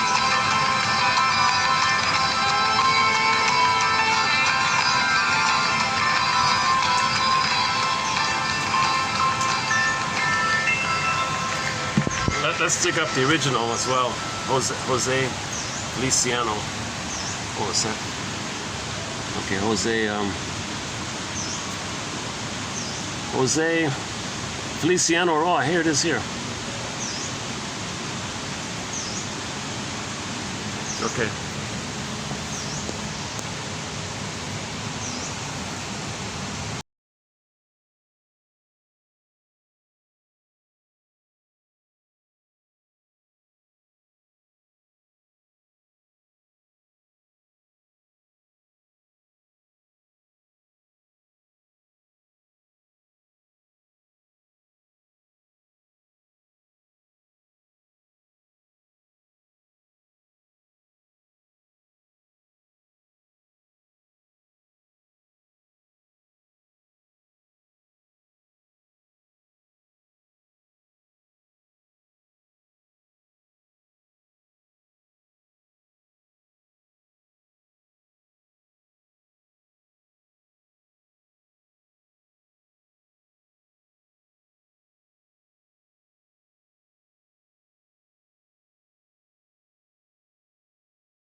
Does he have a... I wonder if he has a live one. Does he have a...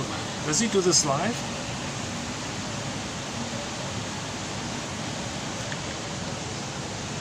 No, maybe not. Oh, he does. Yeah, here's a live one. Hey. Oh, there's a live one here. Oh.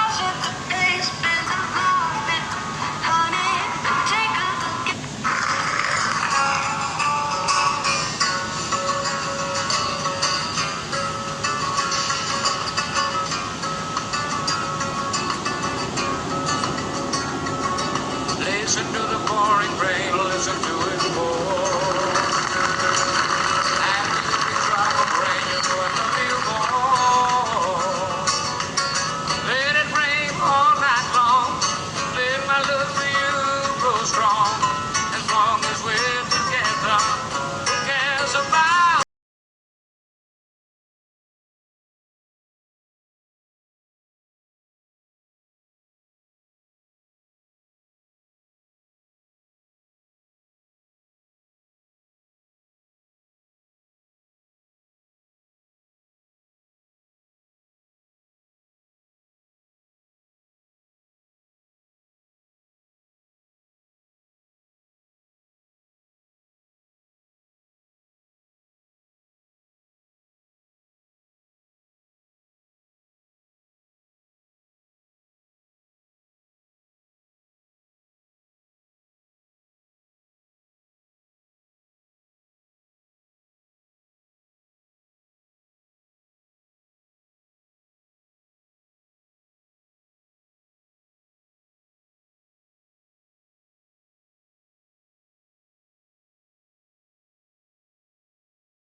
It keeps on falling. It keeps on falling, yeah, yeah, yeah. It keeps on falling. It keeps on falling, yeah, yeah, yeah. To the rain. Oh, listen to the rain, yeah, yeah, yeah. Oh, listen to the rain. Oh, listen to the falling, falling, falling, falling, falling, falling, falling, falling, falling, yeah, yeah, yeah. Listen to the rain on my window pane. Listen to the rain. Listen to the rain. Listen to the rain. Listen to the rain.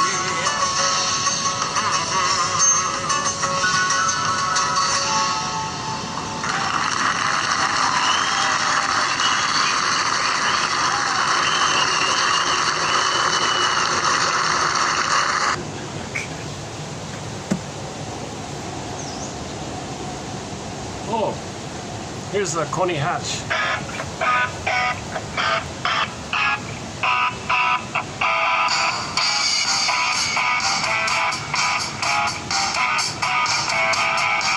If you find you're acting very strange, people giving you that funny look, there's a reason for the sudden change. Force of nature has you on the hook. No need for an investigation. There's a very simple explanation. And it's true.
So really, let's layer it a bit. Who is the girl?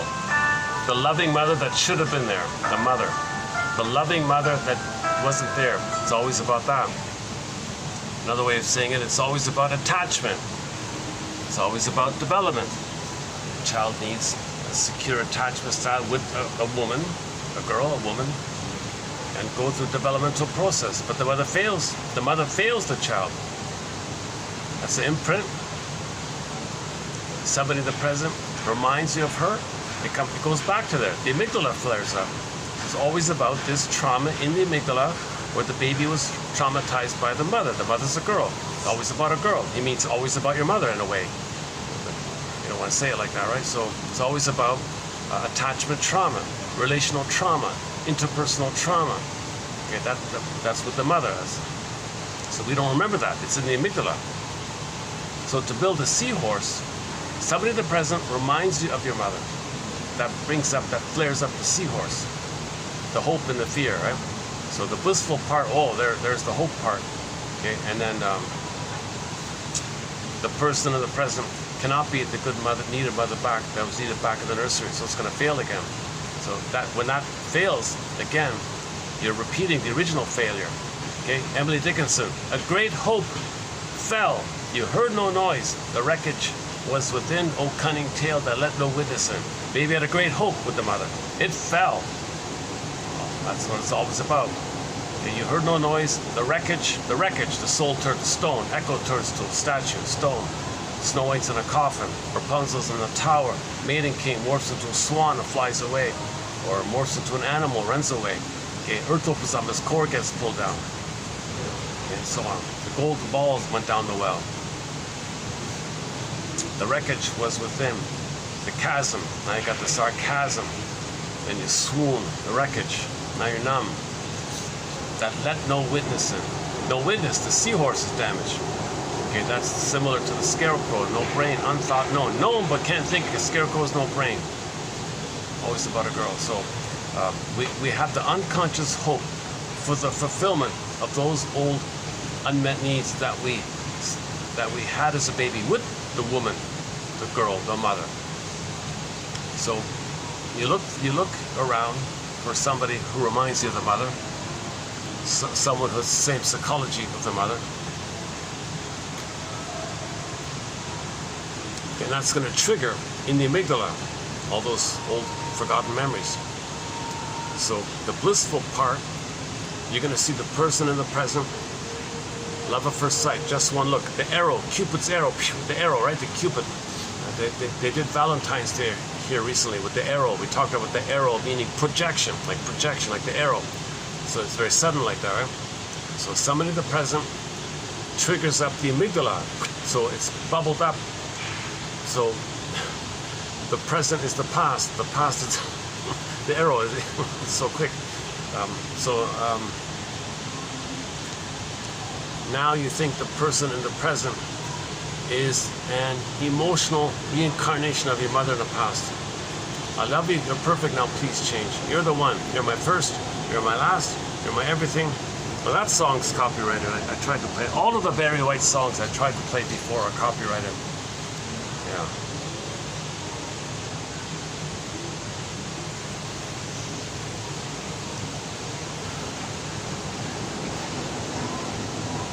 He's got the blues. Oh, that's the only Ally McBeal song I can play was the He's Got the Blues. Oh,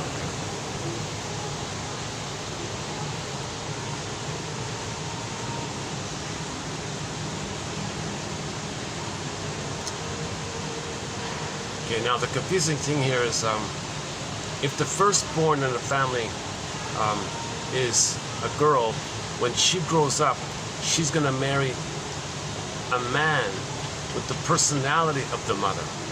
So still always about a girl. If the firstborn is a boy, he'll grow up and marry a woman with the personality of the man.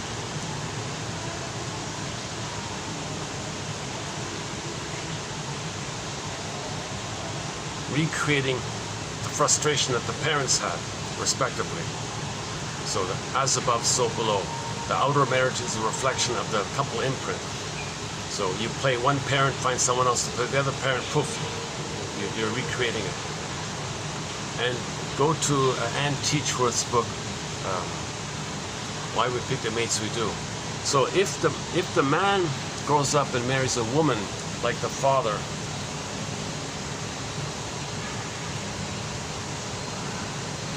and what did the father do? Like, what did that father do?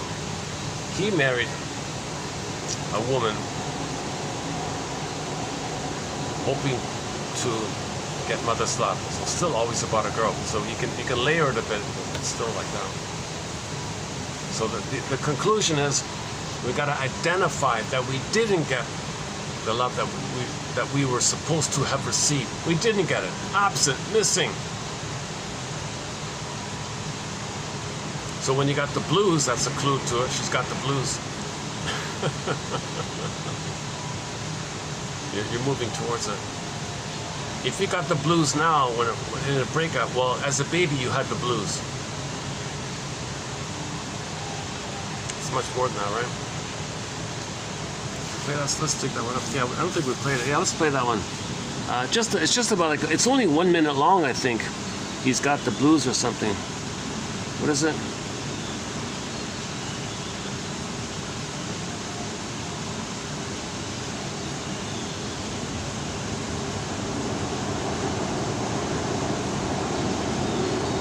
He's got the blues. What is it? Ally McBeal, right?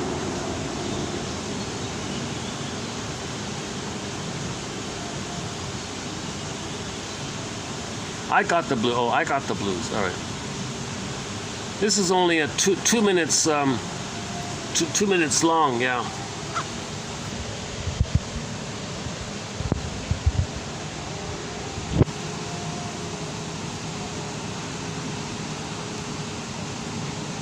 Oh, hang on.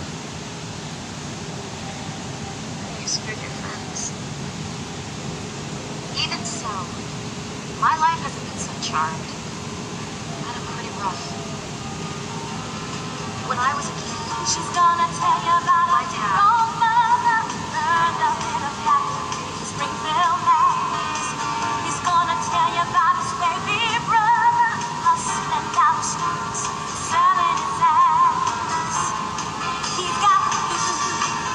This boy, he's got the blues. You can hear it in his music. She's got the blues. This girl, she's got the blues. You can hear it, you can hear it.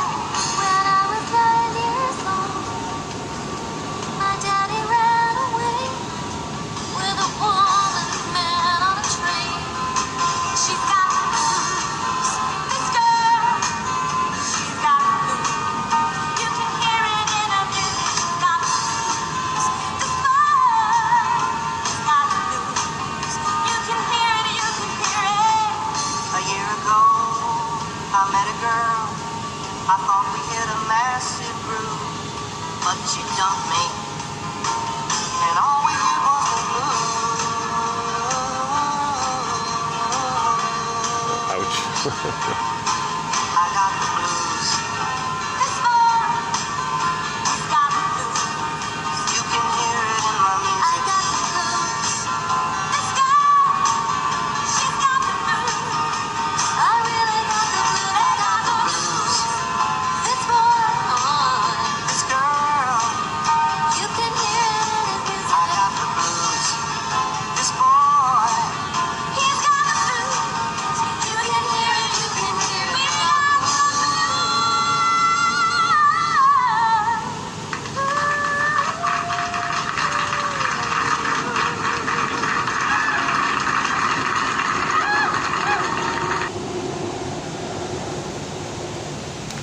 That was too dark, right?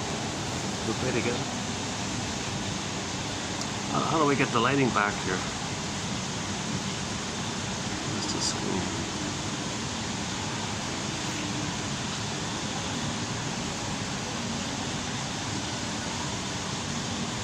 Oh, here we go. Here we go. Contrast. All right. Let's try this. Let's try this again.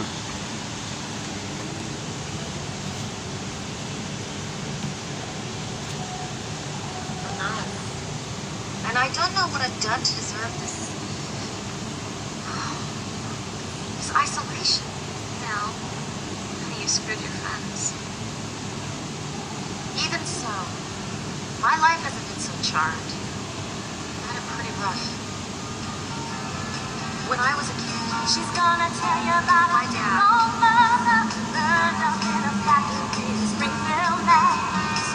He's gonna tell you about his baby brother, hustling down the streets, selling his ass. He's got the blues, this boy. He's got the blues. You can hear it in his music. She's got the blues. This girl, she's got the blues. You can hear it, you can hear it. When I was 9 years old, my daddy ran away with a woman man on a train. She's got the blues. This girl, she's got the blues. You can hear it in her music. She's got the blues. This boy, she's got the blues. You can hear it, you can hear it. A year ago, I met a girl. I thought we hit a massive groove, but she dumped me, and all we did was the blues.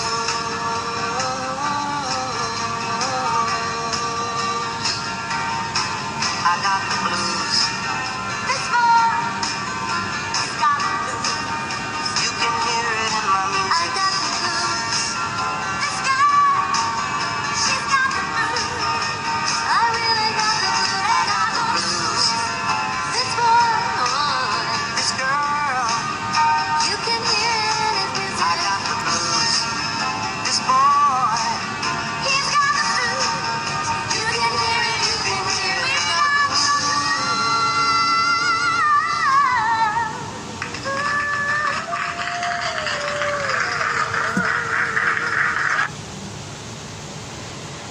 That's a pretty good format, I think, to have a singer playing the two sides of a couple, like a singing marriage counselor. She says this and he says that.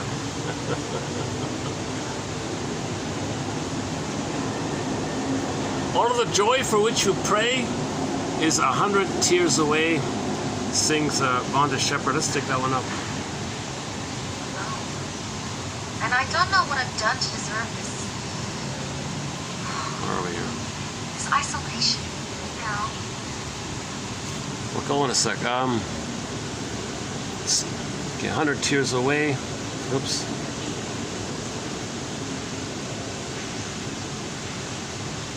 Oh, here we go. 100 tears away. Okay, here's a song called 100 Tears Away. It's a shame so many people struggle with the most common teeth and gum problems when this simple 30-second bedtime warm water. Jesus Christ. All of the joy for which you pray is 100 tears away.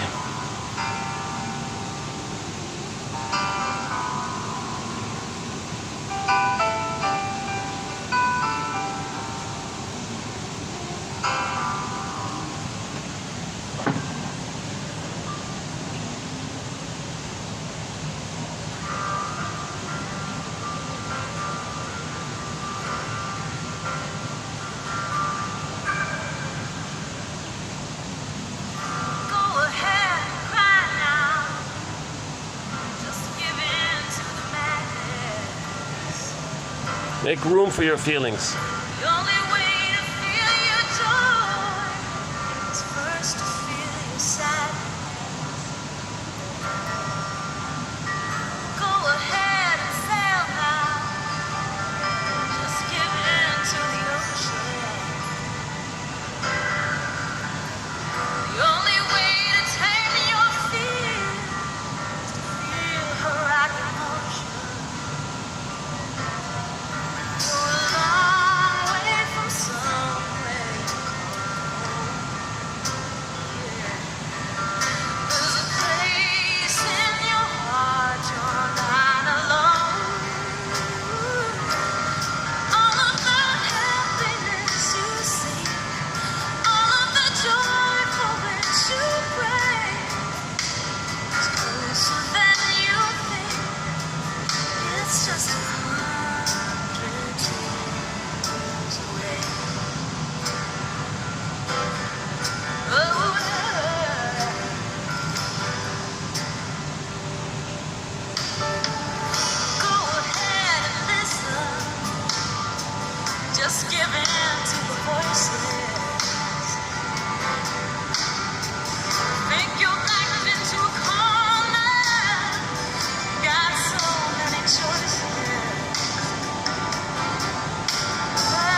Well, the album is called Radical Light.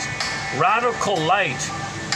We need a radical acceptance, a radical light, a radical consciousness, a radical acceptance that our mother wasn't, that the mother may have been impaired and wasn't able to love, because the psychic structure needed for a woman to love her baby is that she needs to have a beingness.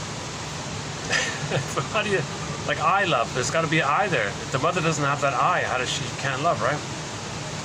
She can thingify, she can use and exploit, and treat the baby like a symbolic breast, siphon and hate and dump and create a source of supply. She can, things like that. Use the baby as a source of, as a self-object for her, a symbiotic object for her. Use the baby as a teddy bear. Use the baby, she's using the baby for her needs. One poet has a line, she said, I'm sorry, the mother said to the daughter, I'm sorry, I made you to find me. Sorry, daughter, when I was a baby, I wasn't loved. So I thought when I grew up, I would have a baby and then use you as a secure base. And from that security of your presence, and I control you like that, that from that base, I can find myself. I made you to find me. I didn't make you to love you and so you can be yourself. I'm selfish like that, unbelievable. So most, that's called getting the key out from under mother's pillow, if you can get that insight. Robert Bly's point. How are we doing here? Is it still raining? Sounds like it.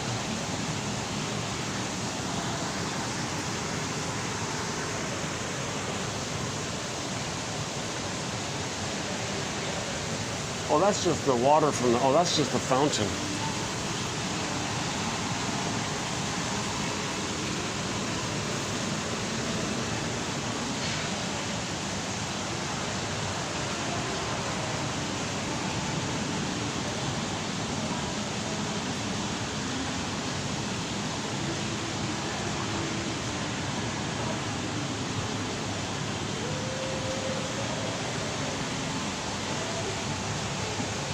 Let's just close it up here. Let's dig up the theme song to Mission Impossible, and we'll wrap it up there on the side. So, submitted for your approval and consideration, should you choose to accept it, is to watch Room 222, in particular, watch Room 222, episodes Season 3, 15 and 23. You saw a little snippet in this video here. And also submitted for your consideration is to get yourself a collection of 1001 Windmills of the Mind for a price of a you-know-what. Find a quote and then use it as a springboard to free associate with. What thoughts spring to mind here? Submitted for your consideration. Is to visit the Patreon link and get yourself a copy of 1001 Windmills of the Mind.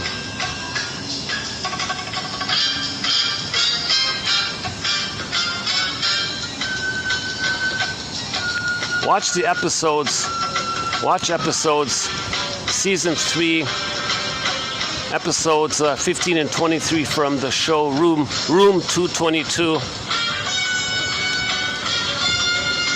And do some free association with anything you found of interest here. Okay, thanks very much. Submitted for your consideration. See you next time.